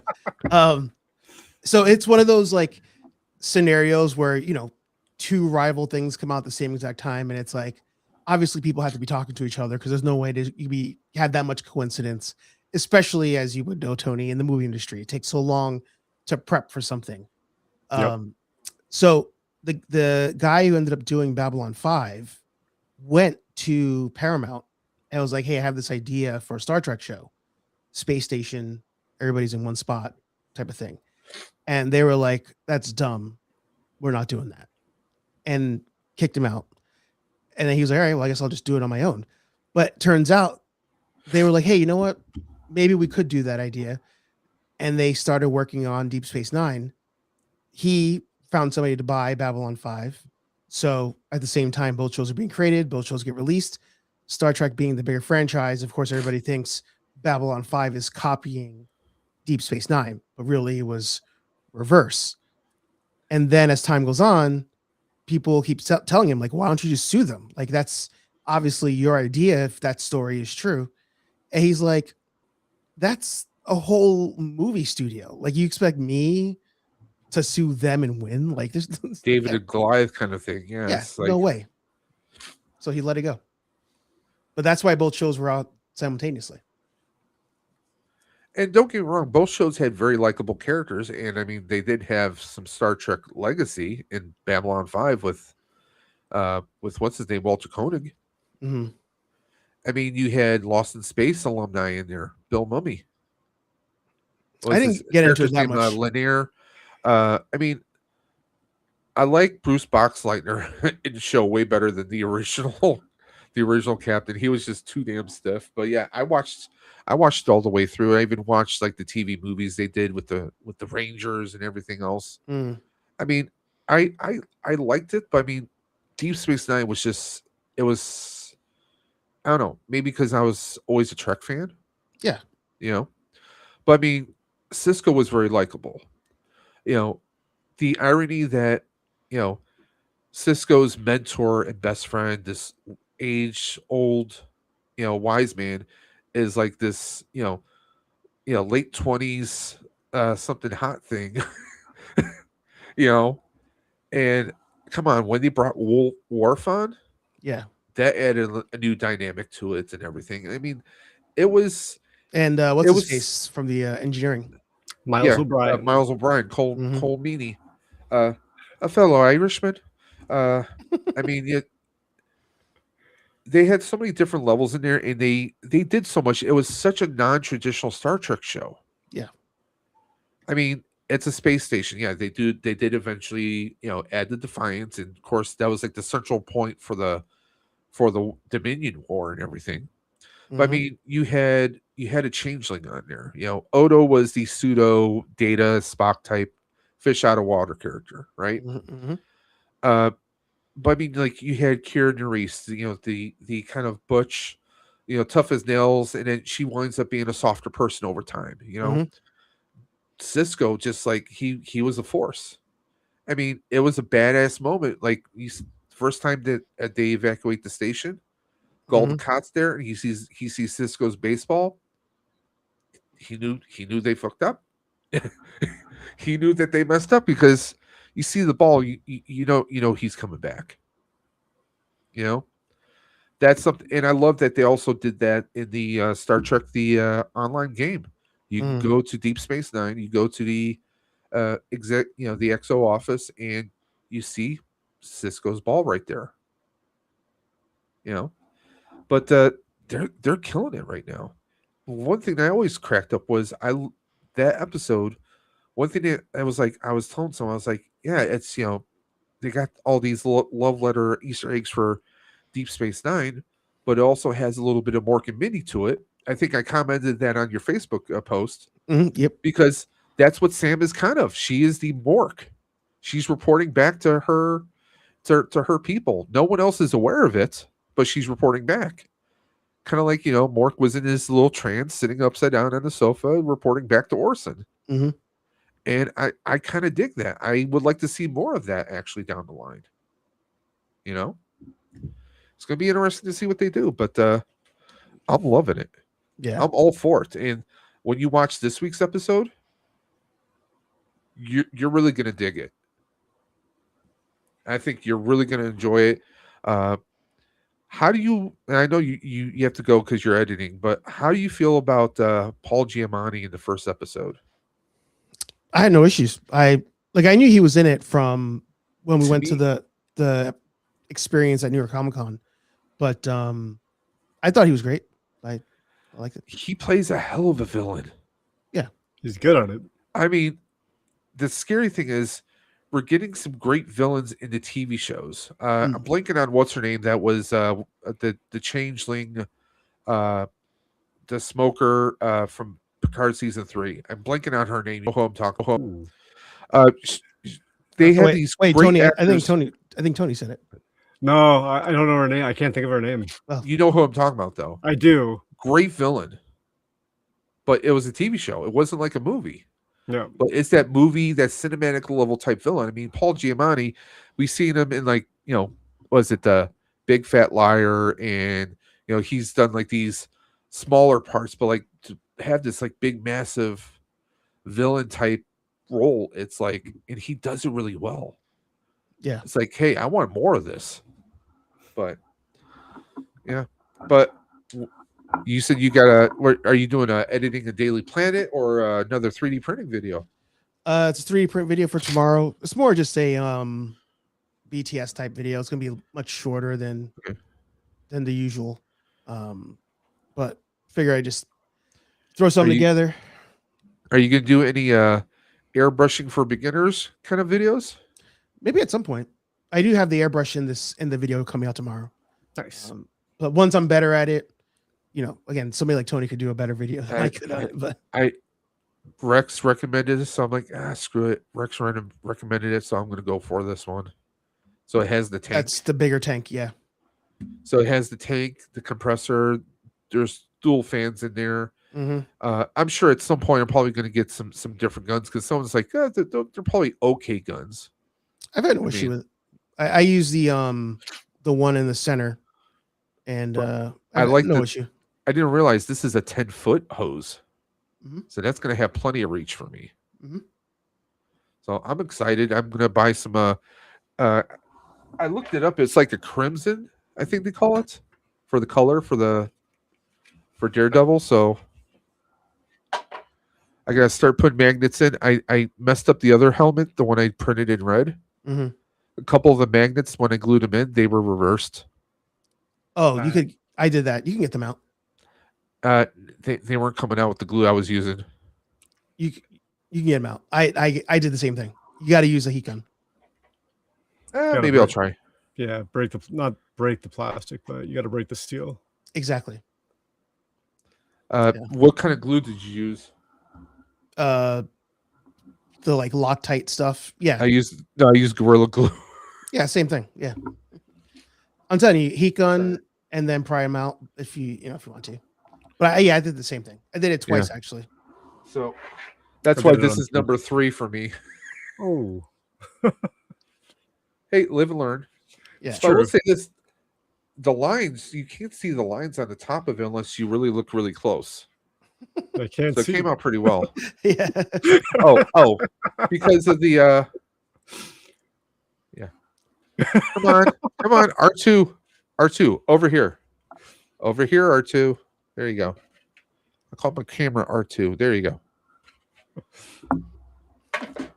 Well, I'm gonna let you guys go, Yep. and I will. I sent you guys both a DM with some Paul Giamatti BTS, so Oh, you can cool.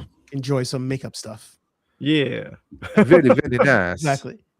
All right, fellas. I'll Yep. talk to you later. You too. See you Take guys care. later. That's it. And I think I'm going to wrap things up. It's almost 12 here, Yep. and I'm going to hop off.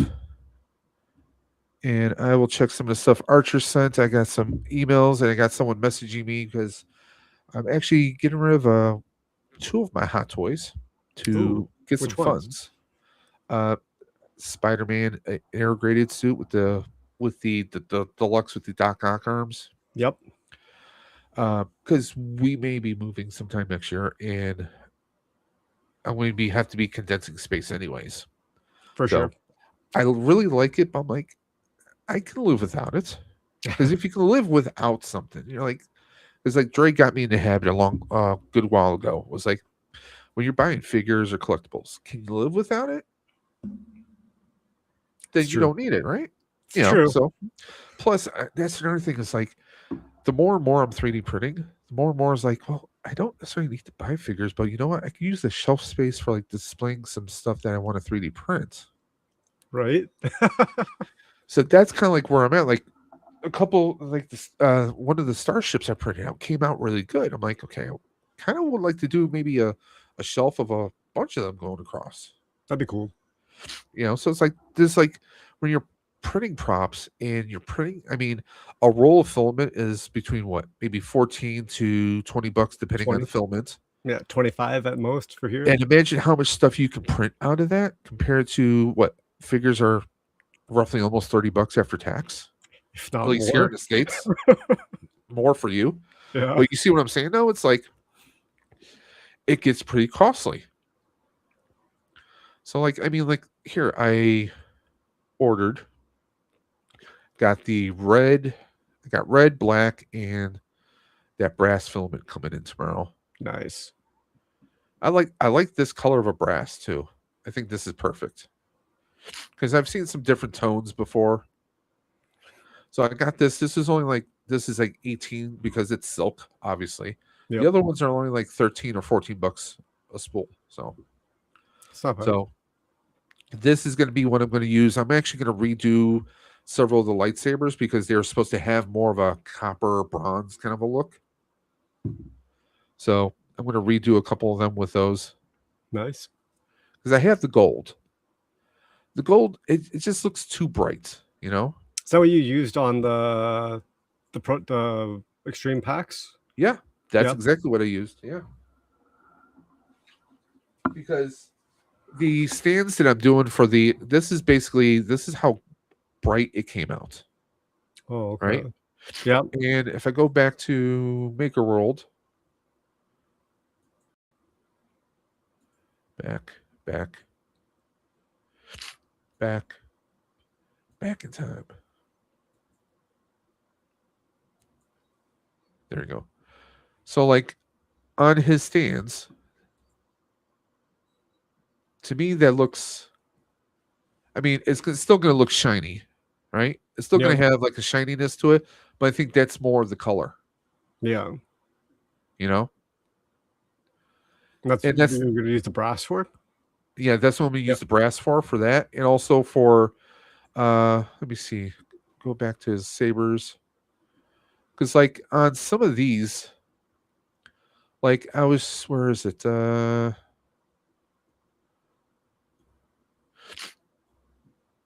I mean, I have the See, like on here, I Yeah. did gold, but the gold just looks really bright, Yeah, it's too you light of a know. color on it. But I have to see how the bronze turns out to see if it's more of the proper color to go with it. It might be too dark, so I might have to see if I can find something that's like a copper between bronze and gold. Yeah, Unless 'cause I just look, for paint. it's an option, but at the Yeah. same time, you don't want an option. You just want to be able to print it and go, right? But see, like what I'm gonna do, because like look at this here. You have gold here, but then this looks more like that bronze, Yeah, right? yeah, See, that's where my head is at. Like I want to kind of match things up a little bit better, you know? Because I mean, this definitely looks more bronze for Obi-Wan's, or no, that's yeah, that's Obi-Wan's saber right there. yeah, So I mean, some of them they look better with that darker color than others, you know? yeah. Because I'd say Because the one beside it or two over from that Because would have what been the I'm gold. planning on doing is for the winners, their package is going to be obviously these are going to be in parts, and so that way they can have the fun of assembling it themselves. Nice. Now, usually he does instructions on a lot of these. On some of these, he has like a little PDF of how to assemble them, right? Yep. So I want to include that. I want to print that out in there so they get the stands, which they can display it one of two ways, and then they can have the fun of assembling this. That'd be fun. Now, there's gonna be like some parts where you have like buttons, like the red and green. I'm gonna actually have that already on that part, so they don't have to necessarily fiddle with trying to fit that in. That's You know, fair. Yeah. but like most of the parts, they can just kind of slide the parts in, screw them in. Some of them do have require like a kind of like an Allen wrench or a hex key, Yeah. Yeah. but he has a file for that though. Nice. And some of these he has a file because like when I did the Cal Kestis, I printed that out. Yeah. So I could just print extras and you can use that for all of them. I mean, this guy, Elemental Brick, he's made some pretty, I mean, you don't have to have an AMS. You don't have to have any skill level. You just print it out, you know? Yeah, I Honestly, mean, though, that's pretty cool. even with these screw perfectly in, That's crazy. you know?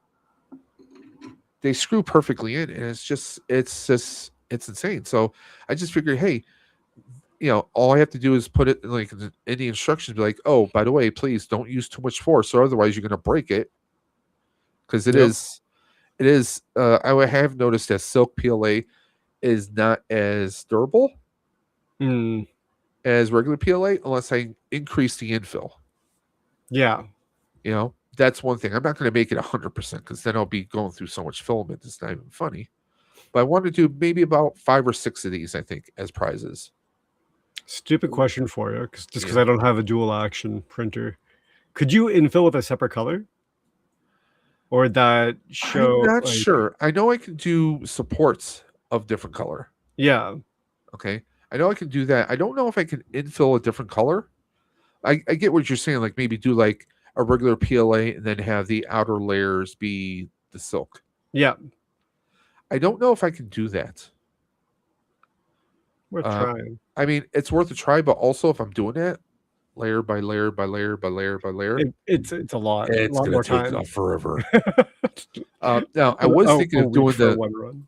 I was thinking of doing this as a nice little fun giveaway. Do the Lego one, No? but print the PLA in glow in the dark PLA, which I do have. I actually have glow in the dark purple and the white that turns into a green. Oh, okay. So I do have some of that. I might play around with those ideas. How does it glow? Like, does it glow good? Yeah. Yeah. I've showed you the pictures of the glow in the dark mini puffs, right? Yeah. That's the white that turns into green. Okay. So yeah, I've done those. So I mean, that would be something. But I figure like I might do Ahsoka's as one set, one giveaway. I might do Maul as another set, and I was thinking of doing Asajj Ventress. Massages would be cool too. Yeah, I mean, like those are, because I mean, come on, Mauls because they connect together. But there's so many here. I mean, you have the Inquisitor, You have Balin's Yeah. saber, which I think a lot of people would love to have. Yeah. Um, 100%. I mean, I'm pretty sure Cal Kestis would be a good one. Yeah. Um, and that's another thing. I want, because that one, the emitter sleeve, it has a tendency where it could, with enough force, it could break. So that's another reason why I would disassemble everything. Send them all. Yeah, Bubble wrap. send them as parts. I think I'm going to skip Kylo Ren. I'm still debating which ones I'm going to do. But I think like this looks very cool. I mean, there's a lot of them that really look great. Okay. I'm probably going to skip Ezra. I like Old Maul's saber. Yep. I mean, that looks pretty badass. I don't know. It depends on like how quickly I get through some of this stuff. Maybe I'll do some extras. There's Dark Ray's saber. Interesting. That's a lot more parts though.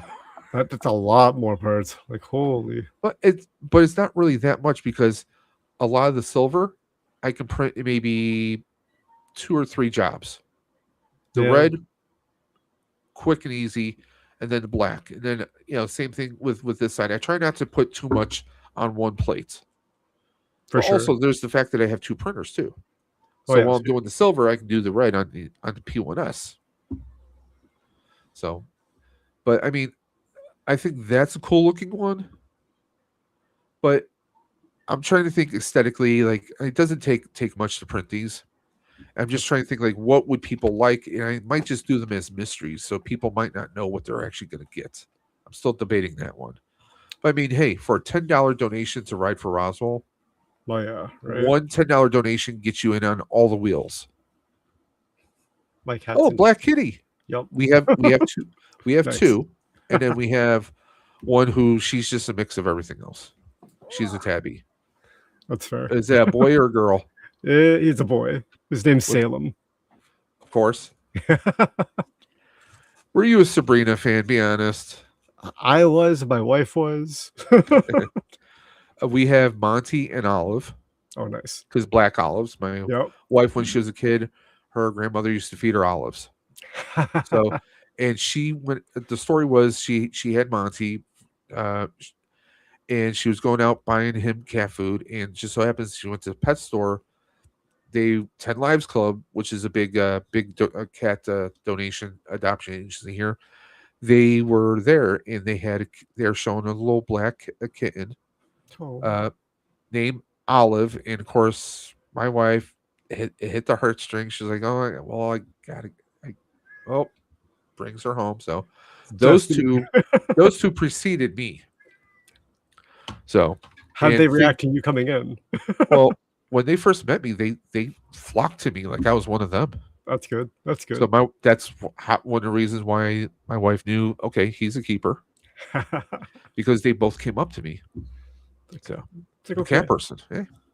And now we have we have my murder cat, River. She doesn't lick. She bites. Really? Yeah, she's a biter. Well, she and her sister's name is Sabine, believe it or not. They were the adoption agency wanted to adopt them both to the same family. It's fair. We were able to do a compromise. We got our good friends to adopt her. So she was adopted, and we took River. But they were from a kill shelter down south. Oh, So we don't know what conditions they were in beforehand. treated too, yeah. So I mean, we got River, I think, when she was 6 or 7 months old. Oh. But River she's just, she's a weird kind of a cat. Like you can lay on top of her, she won't fidget. She'll just stay there. It's like, okay, fine. Yep. He is just not happy that I'm not. She's in a crazy bed. one, but she does take after me. Because she likes shredded cheese. Like if we're making tacos, she will bug my wife until my wife gives her some. If there's like a little piece of melted cheese on like a plate or something, Yep. she will lick it She's the weirdest damn cat ever. This is for So, me. she's like, oh, this is mine now? Yeah. Yeah. So, Thanks, Dad. so it is Ye- 12:10 a.m. I'm Oh, gonna get going. We got new glasses to pick up. Well, me and the missus tomorrow. nice. So we got some running around to do. I'm gonna go to Michael's and buy some paints, hopefully. Hopefully I get a crimson or something close to a crimson for the Deadpool project. So You'll find it, I'm sure. They have a good selection there. I printed up new sticks, but I want it to look more of a darker red. The red in person looks too bright It's fair. compared to the show. But Yeah, of course, the show usually takes place at night anyway, so it's kind of hard to tell. it's true. It's not like I'm going to get screen accurate, you know. No, but you want it to come as like Yeah. close to it as what you're I mean, happy I think with, right? I think these came out pretty good. You know? Oh yeah, 100%. I mean, I'll probably keep these because they're the first ones, so they're not 100% perfect, but for They'll display. So I already have a file for a stand, Nice. so I gotta try and print that at some point in time. But got my first airbrush coming in When's that coming in? Do you know? a Sunday.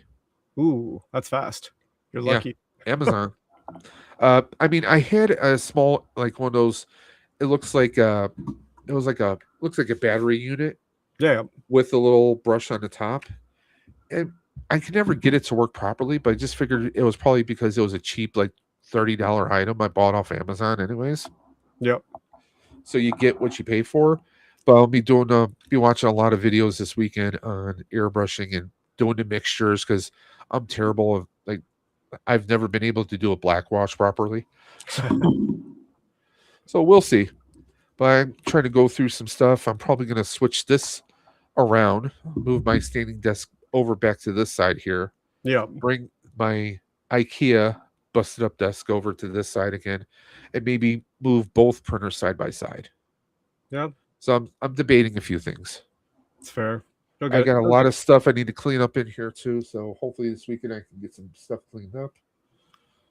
But I'm going to be watching some videos trying to figure out that stuff. And hey, if you or anyone else want to give me tips, I will welcome them with open arms. Sounds good. I was going to bring up the dark topic about the ban on 3D printing guns and other items because I'm doing some research with that. Yeah. It's definitely going to be a very interesting topic. Yeah. I've looked at a lot of it already, and it's like I'm someone who's all for regulation. Okay, That's I've never fair. owned a firearm, don't have a wish to own one. I've lost too many people to guns, so I mean I'm of that mindset. However, it's going to be very hard to do. I mean, It's even if the U.S. government says, okay, yes, we want to have some kind of filter or firmware that will block people from 3D printing or from downloading those types of files. Just on Maker World alone, okay. I did a video. I'm going to re-record it though because I want to reorganize some of my thoughts. It's fair. No, not Daredevil, but Deadpool. Because they want to prevent you from not just printing gun parts, but like not just printing a workable gun, but they want to stop you from being able to print any parts that go to a gun. Okay, now something like Interesting. this now obviously this image. Let me pull this back up. Sorry, this image makes it look like a real gun, right? Yeah. Okay, now let's go to the actual files. So you have this solid piece right here, this piece here. There's no cavity that anything It can go Can up go through into. and through. Yeah. Now this it is a barrel. So they could construe this piece as something that might be printed for a gun, depending on if you have the right materials. Yeah. There is also a trigger piece, but the trigger piece is not connected to anything. But the trigger hook itself Is an actual trigger. would look Yeah. like no, it's not a functional trigger, but a person could look at it and say, well, this is a trigger. Okay. There is no cartridge that comes out of it. It's basically It's one, a solid two, piece. Yeah. 3 trigger makes 4, and there's a few more grommet pieces that go onto it, and then the hammer part of it, right? Yeah. That's those are separate pieces, but because it might have one piece that looks like a gun, the whole file or the whole image of it, Gets the whole marked as- STL could be flagged. Okay, Yeesh. so there's that. Now, here's something else. Okay, now is it just going to be that one part that is going to be flagged, or is the whole thing going to be flagged? Even though none of this is working. Okay, Yeah. now for craps and laughs, there's a lot of hobbyists who are into Nerf. Okay, there are Nerf guns you could print. Yep. Okay, now even though these are toy guns and these are pegs, little circles, discs that we shoot, someone could, I don't know, they could have metal ones that could Yep. hurt you and do damage. Put studs on them. Washers. And this is a functional gun that can cause damage. Maybe not kill someone, but you can just still do some damage. Okay. Yeah. So because these are working parts, are they going to be flagged as well?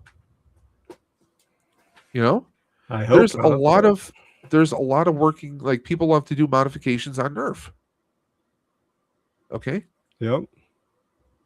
But this is where like it starts to begin, right? Where they're going to start regulating So what you can print. So there's that. Okay, now here's another thing. Not only do they want to flag those files and prevent anyone from downloading them, well, what if someone's using a VPN and they're projecting their ISP, they're projecting their IP addresses as if they're in Switzerland or Canada? Yep. It's not US territory, right? Yep. So if they're spoofing their IP addresses, or they're presenting themselves as being elsewhere, is that a workaround? Okay. And if they were, now here's another thing. Let's say, what if they got the internet service providers involved? Just like you have illegal downloading of music and movies and everything else through Yep. DMCA, right? So who's to say that they don't do something similar with STL files? Okay. So, there are people who get around that with torrents and everything, especially with with VPNs and everything else. So there's always going to be some way that people are going to be trying to get around it. 2, there's no way you're going to be able to get the actual manufacturers to create firmware that's going to create filters to prevent or filters to block people. Yeah, no, not going to happen. Okay. Even if you got companies like Bamboo, FlashForge, Creality, and so many others to say, okay, yes, we fully support you, but you're asking for a filter that can cause an issue in our slicing software, that it'll cause poor performance in slicing files that aren't related to this. So, this is creating issues with our software. It's incompatible.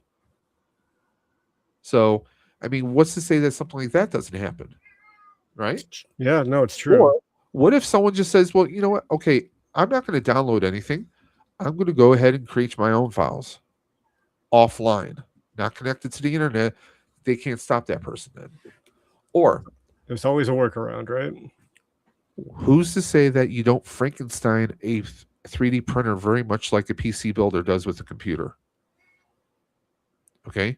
Yep. To create ways where they can get around that. But here's the best part. You want to hear the best part? They're treating 3D printers like a gun license. Ooh. Doing background checks in order to get a 3D printer.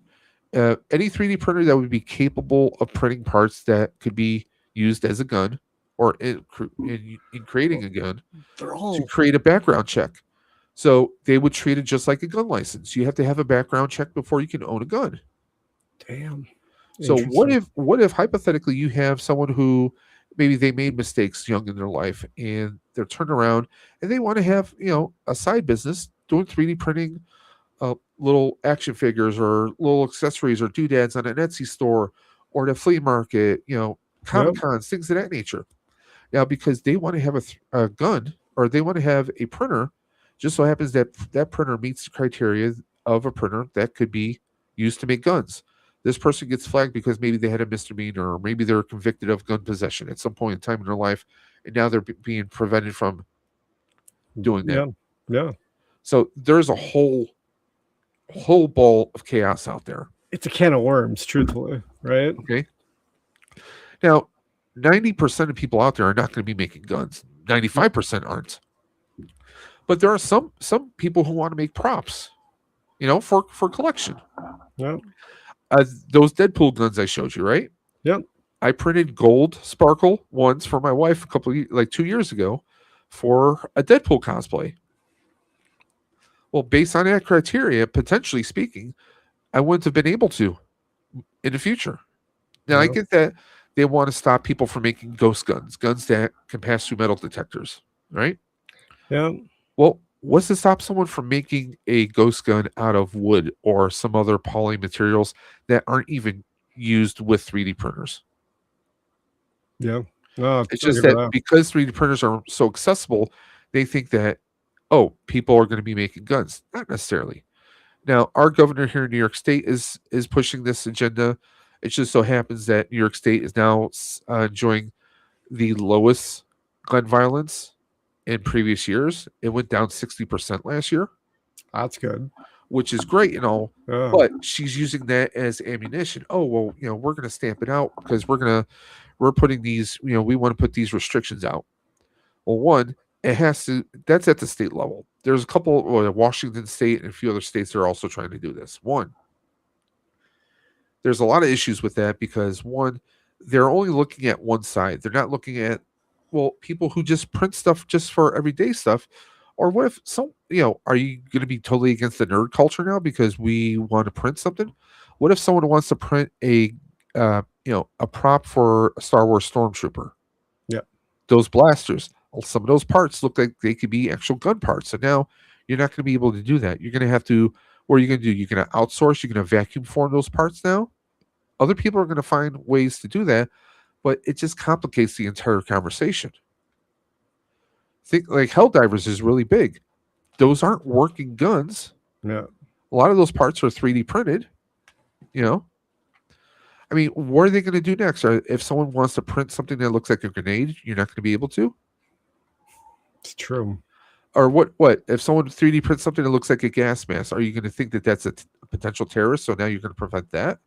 I mean, there's a lot of discussions, but the government's only having a one-sided discussion, very much like in the 80s when they first introduced explicit advisory warnings on music.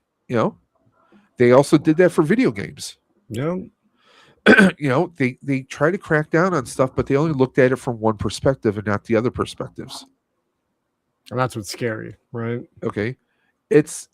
You're not going to be able to get the 3D printing companies to get behind it. Now, one of the things they want to do is they want to force gun companies to make the inner workings of the guns so complicated that they can't necessarily be reproduced on a 3D printer. I mean, I can see that. You want things to be more complicated, so now that could potentially drive the price and manufacture of said firearms now. So those people who wish to have a firearm, now it's going to cost them even more and more. I'm just curious how many, out of all the, I don't know the statistics kind of thing of the U.S. compared to Canada kind of thing, but how many guns have actually been used in actual crimes that have been printed? As far as the ghost guns, I don't know. And that's really is it that necessarily? That should be a good portion of the conversation, but it's not. Yeah. That's where I'd be going with it. It'd be okay. So there's that. In fact, I was talking with someone had told me that they were thinking of getting a printer sooner than later to beat this potential ban or restriction. But the question is there really that big of a rush? Because one, it has to get through the U.S. government at the state level. Like right now, it's at a committee portion of it where they're still reviewing it. It has to get through the floor session of it. So at a state level, there's several steps it has to go through first before it even goes to Washington. Now, how fast does your process actually? How fast does that process go? Good luck with that. Especially in New York State, geez, that's gonna unless the governor really puts a fire on it and she gets people of like minds to get behind it. Get behind it, yeah. That's gonna be one thing. Okay. Two, I'm not a very political person. Okay. However, given the current presidential administration, where we know money talks, Yeah. I don't see necessarily this being a priority when it comes to the national government. Let's just say the concept of restricting, I'm all for it. Because, I mean, if you're going to have a working gun, obviously, maybe there's maybe it's made of certain materials.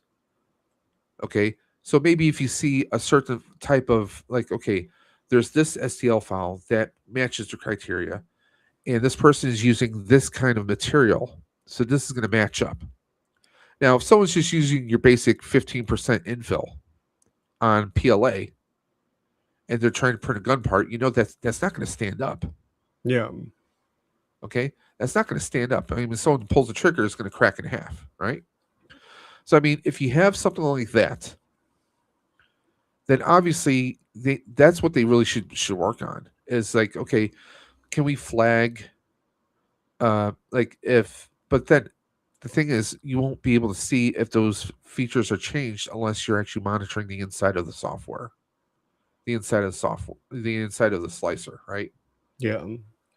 So, I mean, there's a lot of discussions that they really need to look at what they need to publish for the public like us is they need to publish, okay, these ghost guns, what materials are they being made out of? Okay. Yeah. And maybe if this would be something that maybe the manufacturing companies could get behind. Okay, if someone is trying to make a part a part with a certain material and a certain setting, a certain strength, that maybe there's a flag Yeah. that pops up, right? Maybe there's a flag that pops up as a security caution. It's kind of like if you had a parental lock, so to speak. Okay. Yeah. Now, I know there are people who are using carbon fibers to print car parts for printers. Maybe those people have a certain exception because maybe they're utilizing for a business or a business need because they're printing parts for a car. Okay. Yeah. Because also, if you happen to break any of these laws, potentially, you have to then basically prove that, oh, you're not printing gun parts per se. You're not actually printing functional parts. So it's kind of like there's going to be a lot of weird stuff. There's a lot of things that they need to wrinkle out. Yeah. There's a lot of But it's things. gaining traction in New York State and also in Washington State. And in New York State here, there's going to be some people who are going to get behind it. A couple of years ago, we had this crazed shooter who was like from like 2 or 3 hours away in central New York, came to a supermarket here in Buffalo and shot it up. It was a total racial manifesto, Mm, and he had all these assault weapons and everything. They weren't ghost guns or anything, but because of that gun violence, a lot of people they were kind of shocked and scared, and a lot more people are getting behind it. Gun violence has always been around for centuries. Let's be honest, yeah. and they're always going to be trying to find something. But I mean, to come down on 3D printers, I mean, hell, a person could potentially make gun parts with like an open air like Ender 3, Yeah. which that's not even connected to the internets, right? No, exactly. That's where it's like So it's like how I like they were You have- saying like they you want have to crack to- down on ways to prevent people from even using a USB to put the files into the printer. I mean, yeah. I think these are people who have ideas but don't know how a printer actually works. Yeah, so they can't do the follow through for it. The only So- in my mind, the only real way to register that is blocking the files themselves, like the Well, actual files. There is actually a site. What was it? I think it was called Gunt.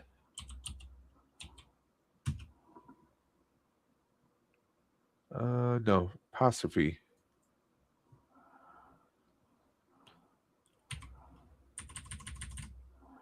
"3D." I think it was. They did this article called 3D Guns. Print and Go solution to prevent 3D printed ghost guns. Understanding the problem of ghost guns. What is 3D guns? At the same time, it suggests itself as fairly simple. 3D gun basically prevents 3D printers from printing guns. The solution uses a combination of technologies: CAD file model analysis, artificial intelligence algorithms, we all know how we love those, and hierarchy based detection systems. So basically, they would have their own library of gun files. But it has to be so precise that it matches like a trigger part to an actual trigger. But if something is close enough, is the AI algorithm actually going to detect it? Detect the difference between the two parts? Yeah. Like an actual mechanical trigger versus like just a prop gun trigger. Yeah. You know, that's gonna be thing. They say that detecting 3D gun files before they print. Before any 3D printer can print an object, the design file, usually STL, needs to be processed in a series of instructions. Based slicer program, basically. We both know that. Can't recognize and analyze these files. A printer that can follow 3D guns can recognize and analyze these files, even if someone tries to sneak it through a USB stick. The system compares the file with a huge library of known gun models. If there's a match or something similar, it flags the print as suspicious and blocks it. Using AI to spot weapons. 3D Guns incorporates a proprietary AI to detect ghost gun components. The algorithm has been trained using a huge 3D gun repository, so it can identify even the most subtle shapes and parts that can be used to print a firearm. See, parts. So Yeah. even if something isn't necessary for like part of a prop gun, but it's something that resembles the size and shape of something that could be used for a gun, it will still flag it, even if you're not using it for that. I'm even thinking like if they want to print out like a cap gun, like Like, it's going to be the same trigger put mechanism kind of thing. Like it'll yeah, flag it. there's still a hammer that comes down on it, right? Yeah. Complete print traceability. The system keeps a record of everything that's printed, including who printed it, what was printed, and even where they were when it was printed. If someone does manage to print a gun, the authorities will be able to identify and trace any instances of print gun related material. Firmware that blocks gun printing. Print to Go has done some agreements with key printer manufacturers in which it is agreed that all printers come out of factory with Print and Go already installed into the printer's software called firmware.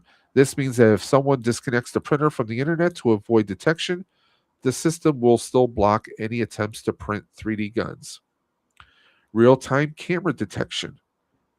Many 3D printers have cameras to monitor the printing process. For those that do not have a built in camera, Print and Go enables connecting any USB camera using the P&G node. The Gunt 3D Gunt uses these cameras to identify.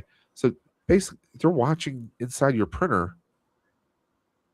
That's creepy. Okay, they're watching inside your printer. Now, what if someone isn't printing anything like that, but they're printing, I don't know, adult themed 3D printing projects? You know, Yeah.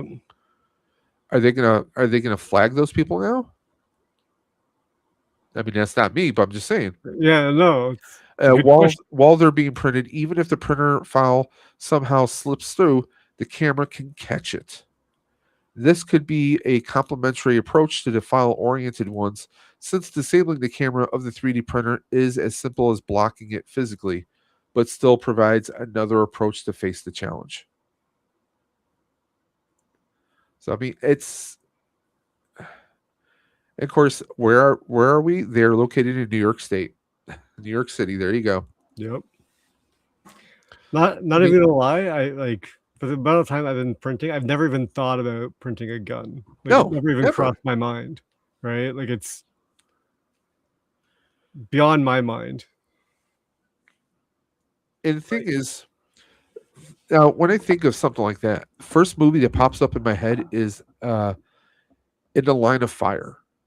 Hmm. Clint Eastwood movie with John Malkovich. he's like an assassin, and he has like I think it's a plastic or wooden gun that he uses. Yeah, That was before 3D printers. it's true. I'm just picturing now, like Yeah.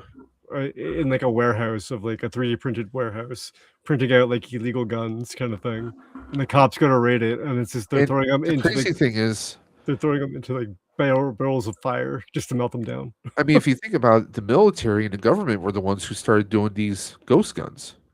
Yeah, Guns that they can sneak across borders through, whatever, like your spy crafts, right? Your CIAs and whatnot. yeah, We've seen this in movies. So, I mean, what's to say that they haven't actually done that so they can slip weapons through? I mean, it's kind of like, well, you're the ones who created the genie in the bottles and you let them out. You let the genies out and now you're trying to put them back in. yeah. I mean, I don't know how often, I've never even heard of anyone ever really 3D, like home 3D printing stuff. Because I would think like you'd have to have, my concept is it has to be a strong material or a strong infill. You got to have the right kind of settings. So if there were some key markers that popped up, just like, Yeah. a lot of times with like Windows computers, do you consent to send crash reports or error reports so Microsoft can improve the software? Yep. You want to prevent less crashes, right? Same thing with like, I mean, if they had something like that in the firmware, we're like, okay, we want to decrease crashes. Do you consent to upload that information? And if you do, maybe they have like a little cache, like if there is an error that pops up, and it sends like, hey, we detected something that matched this criteria at this address to this IP address and this physical address here. Yeah. I mean, that's one thing that they could potentially do. But again, How many people are going to be printing out like non-guns that are going to get like knocks on their door now, though? Right? I mean, like I read there, it said if there are parts that match the criteria of parts that can be used for a gun. Yeah. What if someone's just creating like a long pole, like a plastic tube for like they want to protect wiring from their cats, their household animals or children, right? Yep. They create a tube so they're running wires through to try and secure something. You want to make your own homemade stuff, right? I mean, what if there's stuff that you're creating as a prop? Like, what if I'm creating, like, I want to create like an axe or some kind of a staff or something for like any kind of cosplay. Well, it's a long barrel that I'm printing up several of those barrels together, but they could think that, oh, this could be the barrel of a rifle this person's constructing. It's Yep. not. I'm using it for like a staff or a hammer or something, right? Yep. So I mean, because it meets its criteria of what could be construed as a gun barrel, it could be potentially flagged. Yeah. That's scary. Yeah, I mean, this is scary. I mean, now one reason why I want to do a video on this is I've seen a lot of YouTubers out there already, some talking very intelligent about it. One guy really rubbed me the wrong way. He basically like he did a clickbait type title where like, oh, the government wants to stop you from 3D printing or something like that, which is very not even the case. Yeah. They want to restrict the ability of creating guns. And I'm all, like I said before, I'm all for regulation. But when people are kind of fear mongering like that, obviously they're going for the clicks. Yep. Right. And I moderate a Facebook group for P1S bamboo printers. Okay. I moderate a group, and this guy's video has been shared in the group like 20 times. Now, our group, we have a very strict rule. You cannot post or talk or share links to anything that is gun related. You can't share pictures of it, even if it's a Yep. prop that you're making. If it's a gun, we don't allow it. One, because Facebook's algorithm can be very touchy about anything that looks like a weapon. It's fair. Okay. Yep. I mean, how many different Ghostbuster groups have you heard get taken down and they're doing nothing bad? Yep. But it has the word Ghostbusters in the name of it, so they think it's a copyright thing, and they're being brought down. The algorithm can be Gone. very very damn touchy. Yep. So with that being said, uh, our group, we have a very strict rule. It is meant to be a safe space for people. It's Okay, fair. Yeah. all positivity, and also like if anyone swears, we also remove their comments because we have families there. Yep. We have people who have their kids in this group Yep. seeking help for assistance. So we take that very seriously. But this guy's video has popped up, and people don't realize it. They don't realize that this guy is kind of fear mongering, and he's doing it for clicks. Okay, Yeah. kind of a good old boy, kind of a person. You know what I'm saying? And this guy, he's not like he's showing one side. Like at least when I'm talking here, I'm kind of playing both sides. I'm like, I'm all for gun control. I'm all for regulation, but I'm also pointing out that the government isn't exactly looking at it from like there are people who just want to 3D print everyday objects. Okay, Yeah. I mean, unless you preload something into the software that will flag if it's an actual working gun parts. You know, if you're 3D printing a gun cavity that could support the mechanics of a working gun. Hmm. But then again, if you're going to have an actual bullet going through any kind of projectile weapon that can seriously do damage, you're going to need certain things reinforced in there. Yeah. Which again, I mean, if you're using certain settings or certain materials, yeah, I can see that happening. You know, Yep. but I mean, it's just like, well, to me, it feels like it's going to really hurt the cosplay community. Yes. You know, 100%. I mean, 100%. like we were looking at the Han Solo gun earlier tonight, right? Yep. That could be construed as that could be flagged Yep. based on those parts, right? So I It's mean, true. that could hit the Star Wars community, that could hit the Star Trek community, can hit your hell divers, you know, people who cosplay. Yeah, I'm a Stargate fan. Yep. SG1, you know, anything that has any kind of a look. I mean, hell, Halo, Yeah. anything.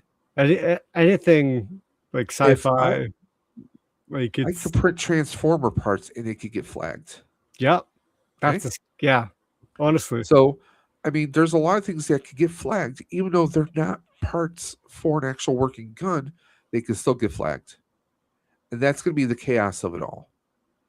Because what's probably going to happen is either they'll arrest you at first, or, I mean, who knows? There could be fines and That, maybe even leading up to your printer being seized. And what if you're a printer business? honestly though. Okay, imagine you're a printer business, you're just printing a part for a prop and it gets flagged. Oh, well, okay, we're well until this is cleared up, you can't print. We're taking all your equipment. Could you imagine that? A person has like now I have two printers. Now, could you imagine someone who has like I've seen some creators out there who have like 20, 30 printers. Yeah. Whether they're running a business or they're running YouTube content, that could shut them down Instantly. for like let's even if it shut them down for a week, that's a week of business that they're behind now. Yep. And what if they don't get their equipment in the same exact shape now? I Oh think, well. at least in Canada, you're not getting your stuff back for at least 6 months after you get it taken. Right? But Like it's but you see what I'm saying, though, right? yeah. It's scary. It's Like, scary. It's crazy. It's insane. oh jeez. It's happening. That's the scary part, Well, right? I had a conversation with I think I was talking with Dre yesterday about this very same subject, and I'm like, well, he said, well, what about the movie industry? I'm like, I don't see the movie industry being affected by this. They have armors. They have, you know, your gunsmiths, Yep. your weapon masters, right? Who they, you know, they check weapons and everything all the time. As far as like 3D printers, I'm sure they could be under they could extend that license or that area of protection under that gunsmith or weapon master. Yeah. I presume. So that would be an extension upon that. So they may be exempt from that, you know? And I would hope. there's going to be smart people out there that are going to find loopholes around this stuff. I still think VPNs are going to be one of the crazy things. Yeah. I think that's going to be something that a lot of people are going to be playing around with. You know, Mm. it's like you hear people downloading stuff all the time. Yeah. You know, I mean, if this is something that's only in New York, let's say it's only in certain states.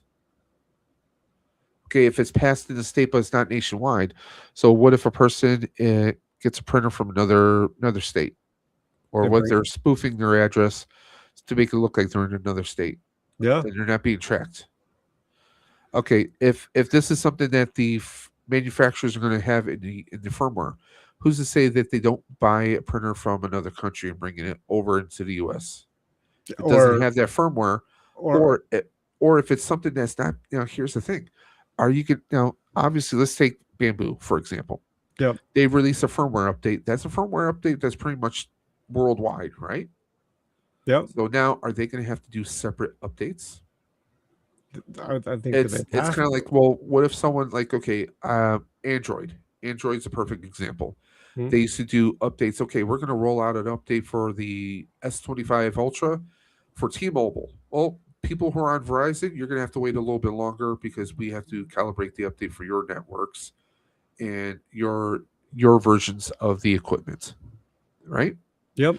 So it doesn't all roll out at the same time. Does that mean that if there are firmware updates or a hot fix, so to speak, that they're going to have to do a separate one for the United States, separate one for Canada, separate one for the rest of the world? Are they going to have to do separate updates now? So every 3D printing manufacturer is going to have to do separate updates for their firmware for US and then for every other country then? It's a lot more work. It is a lot more work.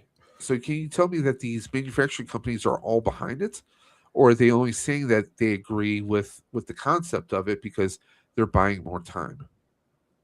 Okay. I would hope that they're just saying that they agree with the concept of it, but at the same time, like it's because I'm even looking at it like internationally wise. Like, say I buy a printer from New York, kind of thing. I'm living in Canada though, right? So it's like, is that still going to affect me here? Am I going to Oh, have to update it separately? Like, I have even a better thought.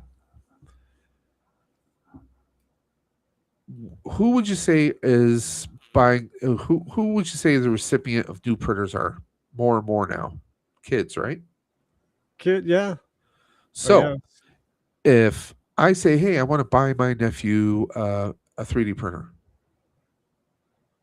does your nephew live with you? Is he going to be out of state? I mean, if they do the whole background check, Did you get on you so or if you're your buying a kid? gift for someone, I mean, are you going to just fudge and lie about it? Because now that printer is going to be on your record. Yeah, So if that printer is used, it's like registering guns. Are no. we going to have to register our printers now? Not just us being able to print. Are we going to have to print our register our printers? And what if we sell a printer to someone? Honestly, So now we have to do paperwork that is like a transfer. It's just like when you sell a car. Are you going to have to do like transfer of ownership? Are you going to have titles for each piece of equipment now? pink slips for printers. Hey, I mean, think about that. One, Jeez. I mean, if you want to buy a printer for a kid or for someone in your family, maybe you have, your significant other wants to get into the hobby. You want to get them something. So now, because I want to do this, I have to do all this additional paperwork. Are they going to have any kind of a license, or rather, sorry, insurance that you may Yeah, have to have? You have to have insurance to drive a car, right? yeah. Oh, Okay. jeez. I mean, this opens a whole floodgate of chaos. So much.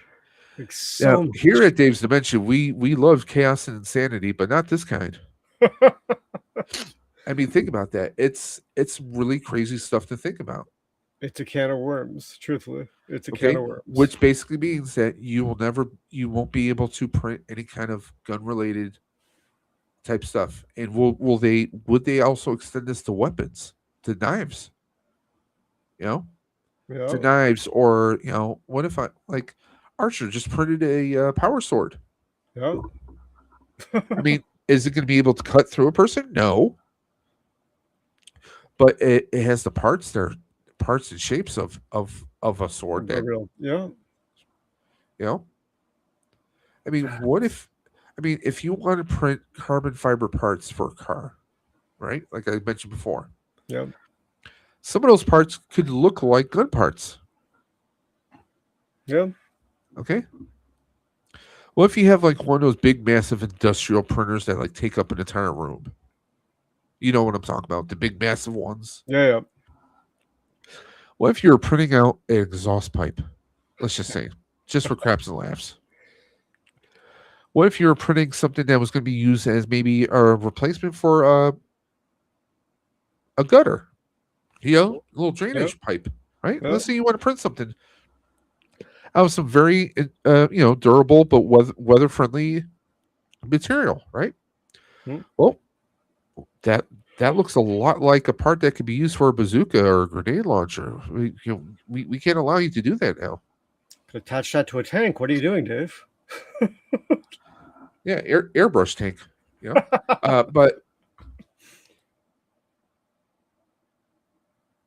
but that's the thing. It's a can of worms. You know, Yeah, and the thing is, I mean, what they need to do is they need to find other ways to do this, other ways to regulate ghost guns. You yeah, know, I mean, what are they going to do? Are they going to try and get like a way to have like a never-ending subpoena through like anyone who sells 3D printing supplies? Well, we noticed this person's spending $5,000 a month in PLA material. We're going to investigate this person now. you, I you're, mean, ba- you you have to get court orders. You got to get subpoenas to get sales records from every kind of retailer out there. I'm like, well, this guy's been spending like $10,000 at Hobby Lobby every month. What's going on here? you're buying too much plastic, Dave. You gotta slow it down a little bit. You get flagged. I mean, think about that. I mean, what are other ways that they can do that? I mean, Yeah, I applaud that they want to bring down gun violence and they want to stop the ability of ghost guns. yep, But even if you took away every 3D printer out there, what's to stop someone from making something out of some kind of a resin mold of some kind? You know, what's to stop someone from taking a gun apart, making a mold of every little part, and maybe doing it out of resin or other media? yep, Okay, that can still pass. That can pass through a metal detector. It's not a 3D printer. You're making them by hand, but you're still making them. yep. You know, are you going to say? I mean, if you have a strong enough spring, is it actually going to show up to a metal detector if it's made of a like more of a aluminum and not just like more of a any other kind of like steel materials or any other like Yep. iron or anything? I mean, there's a lot of things to question it. I mean, what if you had a very thick industrial strength rubber band and you're using that to as a projectile weapon? Yeah, I mean, there's a lot of things out there. So even if you take away the ability to 3D print those parts from people, you're still going to have stuff out there. There's still going to be issues. That's the way I view it. I'm all for the regulation to stop the I'm all for preventing guns from being out there. But it's you have a good idea, but the way you're going about it right now, it's it's the wrong way. you're tying people's hands. Yeah, I you're mean, going after the wrong people. I think you're not getting. Like I said before, I don't know the stats, right? Like for all I know, I could be completely wrong in what I'm saying, but I don't think the people that are buying the 3D printers right now are the ones making the ghost guns. No, I don't think so either. I mean, come on, if someone buys like 100 printers at once, I might question it a little bit. Especially if they're the brand new H2C, you're probably Yeah. thinking 100 of them. Okay, you're a baller. Right? Uh, especially if you happen to be, a national from another country. That might be some questions there. But I mean, see, that's the thing. It's like I said before, if you were someone that you went to jail for like 5 years, a mistake. It happens that you stole a car and the person you're with had a gun on them. You are now an accessory to gun possession. Yeah. So because you have that on your record, is that now going to now you just got out of jail? You're living with your cousin or your brother, and you want to try and you've always been good with computers. You have an interest in 3D printing. So you want to get into 3D print because you're really good at doing maybe CAD design and such. Yep. And you just want to, print something to have a legitimate job. Well, now you can't because of your record. Yeah. Because your tied back record, to- you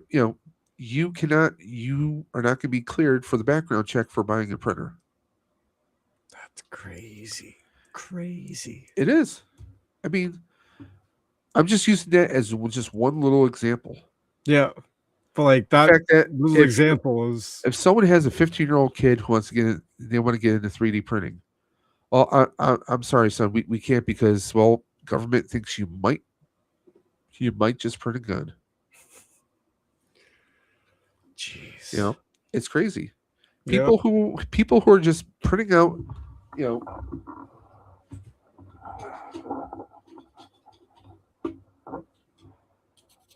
3D stands for their action figures. Yeah. Well, what about this? You know what this is? No, what is It's a holder for a mic, oh or a wireless mic to go onto. yep. But hey, this looks like it could be a handle for a gun. It's true. Yeah. Or what if someone drilled a hole through here and then through the rest of this? This could have been potentially a barrel. Yep. You're gonna get flagged, Dave. It's crazy, right? Yeah. And how do you is it just gonna be a simple knock on the door, or are they going to break down your door? This could be a suppressor for a gun. Oh, Yep. Honestly though, I mean, it's so it's so vague. yeah. Right? If anyone's watching this on replay or watching this live right now, I'm just using these as random examples. And I would actually like to do a larger discussion with other people in the makerspace. Yep. To get their thoughts on how they feel about this. I mean, I know a friend of mine, Zombie, down in Australia. He makes amazing. Well, he 1-to-1 skill R2 units. He's even made the chess table. Yeah. With full lights and everything. Nice. Guy is amazing. Look at Rex. Makes amazing stuff. Does he make weapons? No. Yeah. But he has printers that are capable of it, just like I do. Yeah. It's it's just like it's the same argument like with gun ownership. Let's just say I'm going to play devil's advocate. I'm not a fan of guns, but people, thanks to the Constitution, have the right to bear arms. Right? You do it a legal way. You have a license. You have a gun safe. You have locks for the triggers, so nobody can just use any gun. Right? Yep. You have safeguards put in place. Right? You have people who are being responsible. Maybe they go through, before you can have a license to carry a gun or to possess a gun, you have to go through a course. Okay? They have a license. When my dad passed away, my dad had, there were several guns from his collection because he was a Vietnam vet. Yep. Okay? He had a few guns. So my brother Tony had to, he went through the course and got the license to have possession of them. Forever, however long that was. That's his personal business. But you still had to do that. If someone passes away, you take ownership of it. Are they going to do something similar now with 3D printers? Well, you have to go back and register everything that's all the 3D printers have been bought in already, or is it just going to be the ones that are being? I mean, it's just like now?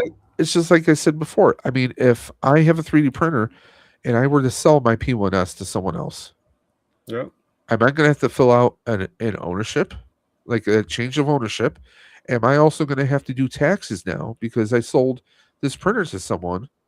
Am I going to have to report that to the IRS? Is there going to be, well, just like if you sell a gun, are there taxes on that? Jesus. I mean, there's a lot of weird ramifications of what could potentially happen. It's like, well, if you're going to make me go through a background check, what else are you going to do? Are you going to have us register all the printers that we own? Sorry. Latest comment. You guys are still cranking? Love it. I'm not going to say while we're cranking, but if you want to love it, that's all you, bro. No, we were just talking about the lovely conversation about potential bans on 3D printing. And Archer, in the future, I just told Tony, I would love to have a conversation with more 3D printers together, like a little round table, just to have a little discussion on this topic, because it's hitting Washington State, it's hitting us here. Yeah, he says, yeah, I walked into that one. Yeah, you did. But I mean, that's the thing. It's like, it's hitting New York State and it's hitting Washington State. It's got a lot of traction in those states right now, and it's crazy. He says, yeah, I got to look more into that. Yeah, it's crazy. One of the sites is called, there's a site called Print and Go. You can just type in the word 3D and spell Gunt, G-U-N-T. It's G-U-N apostrophe T.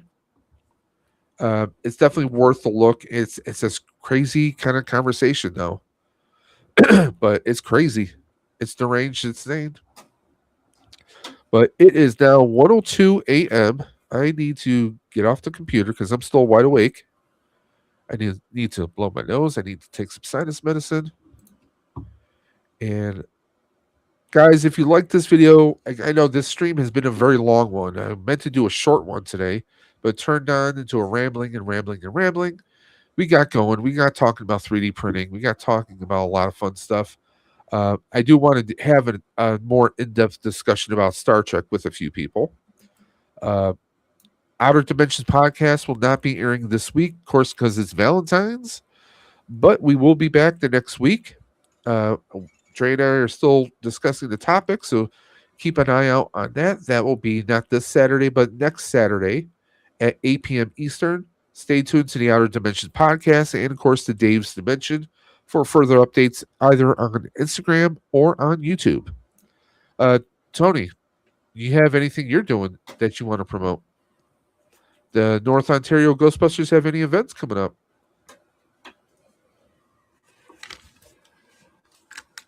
Hello? Are you there? I am here. Sorry. My headphones are losing connection. I was asking, is there anything you want to promote? Do the North Ontario Ghostbusters have anything going on? Not right now, actually, other than we will be starting up something with you and with Hey Archer and the Generation X-Wing podcast. Hopefully next month, I believe. I gotta lock down with you guys time and dates better, but I know I just shipped out some things for you guys today, so hopefully you guys will get them soon. Do you want to announce what it is, or are you going to wait for a later time? That's perfectly fine. It's like 1 o'clock in the morning, so yeah, we'll wait a little bit. But I'm going to we're going to end the stream here, guys. If you want to follow me, you can follow me obviously here at Dave's Dimension on YouTube.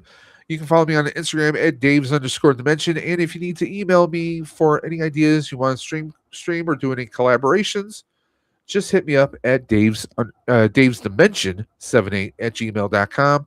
We have Stream for the Cure coming up in the end of April. If anyone wants to partner or collaborate for that stream, I am looking for co-hosts for that to help with that. So if you want to participate in it, just hit me up at Dave's_Dimension on IG or email me at davesdimension78 at gmail.com. But until next time, you guys know what I'm going to say. I say it every single time. Keep on busting, and I'm always going to catch you on the flip side. Take care, guys.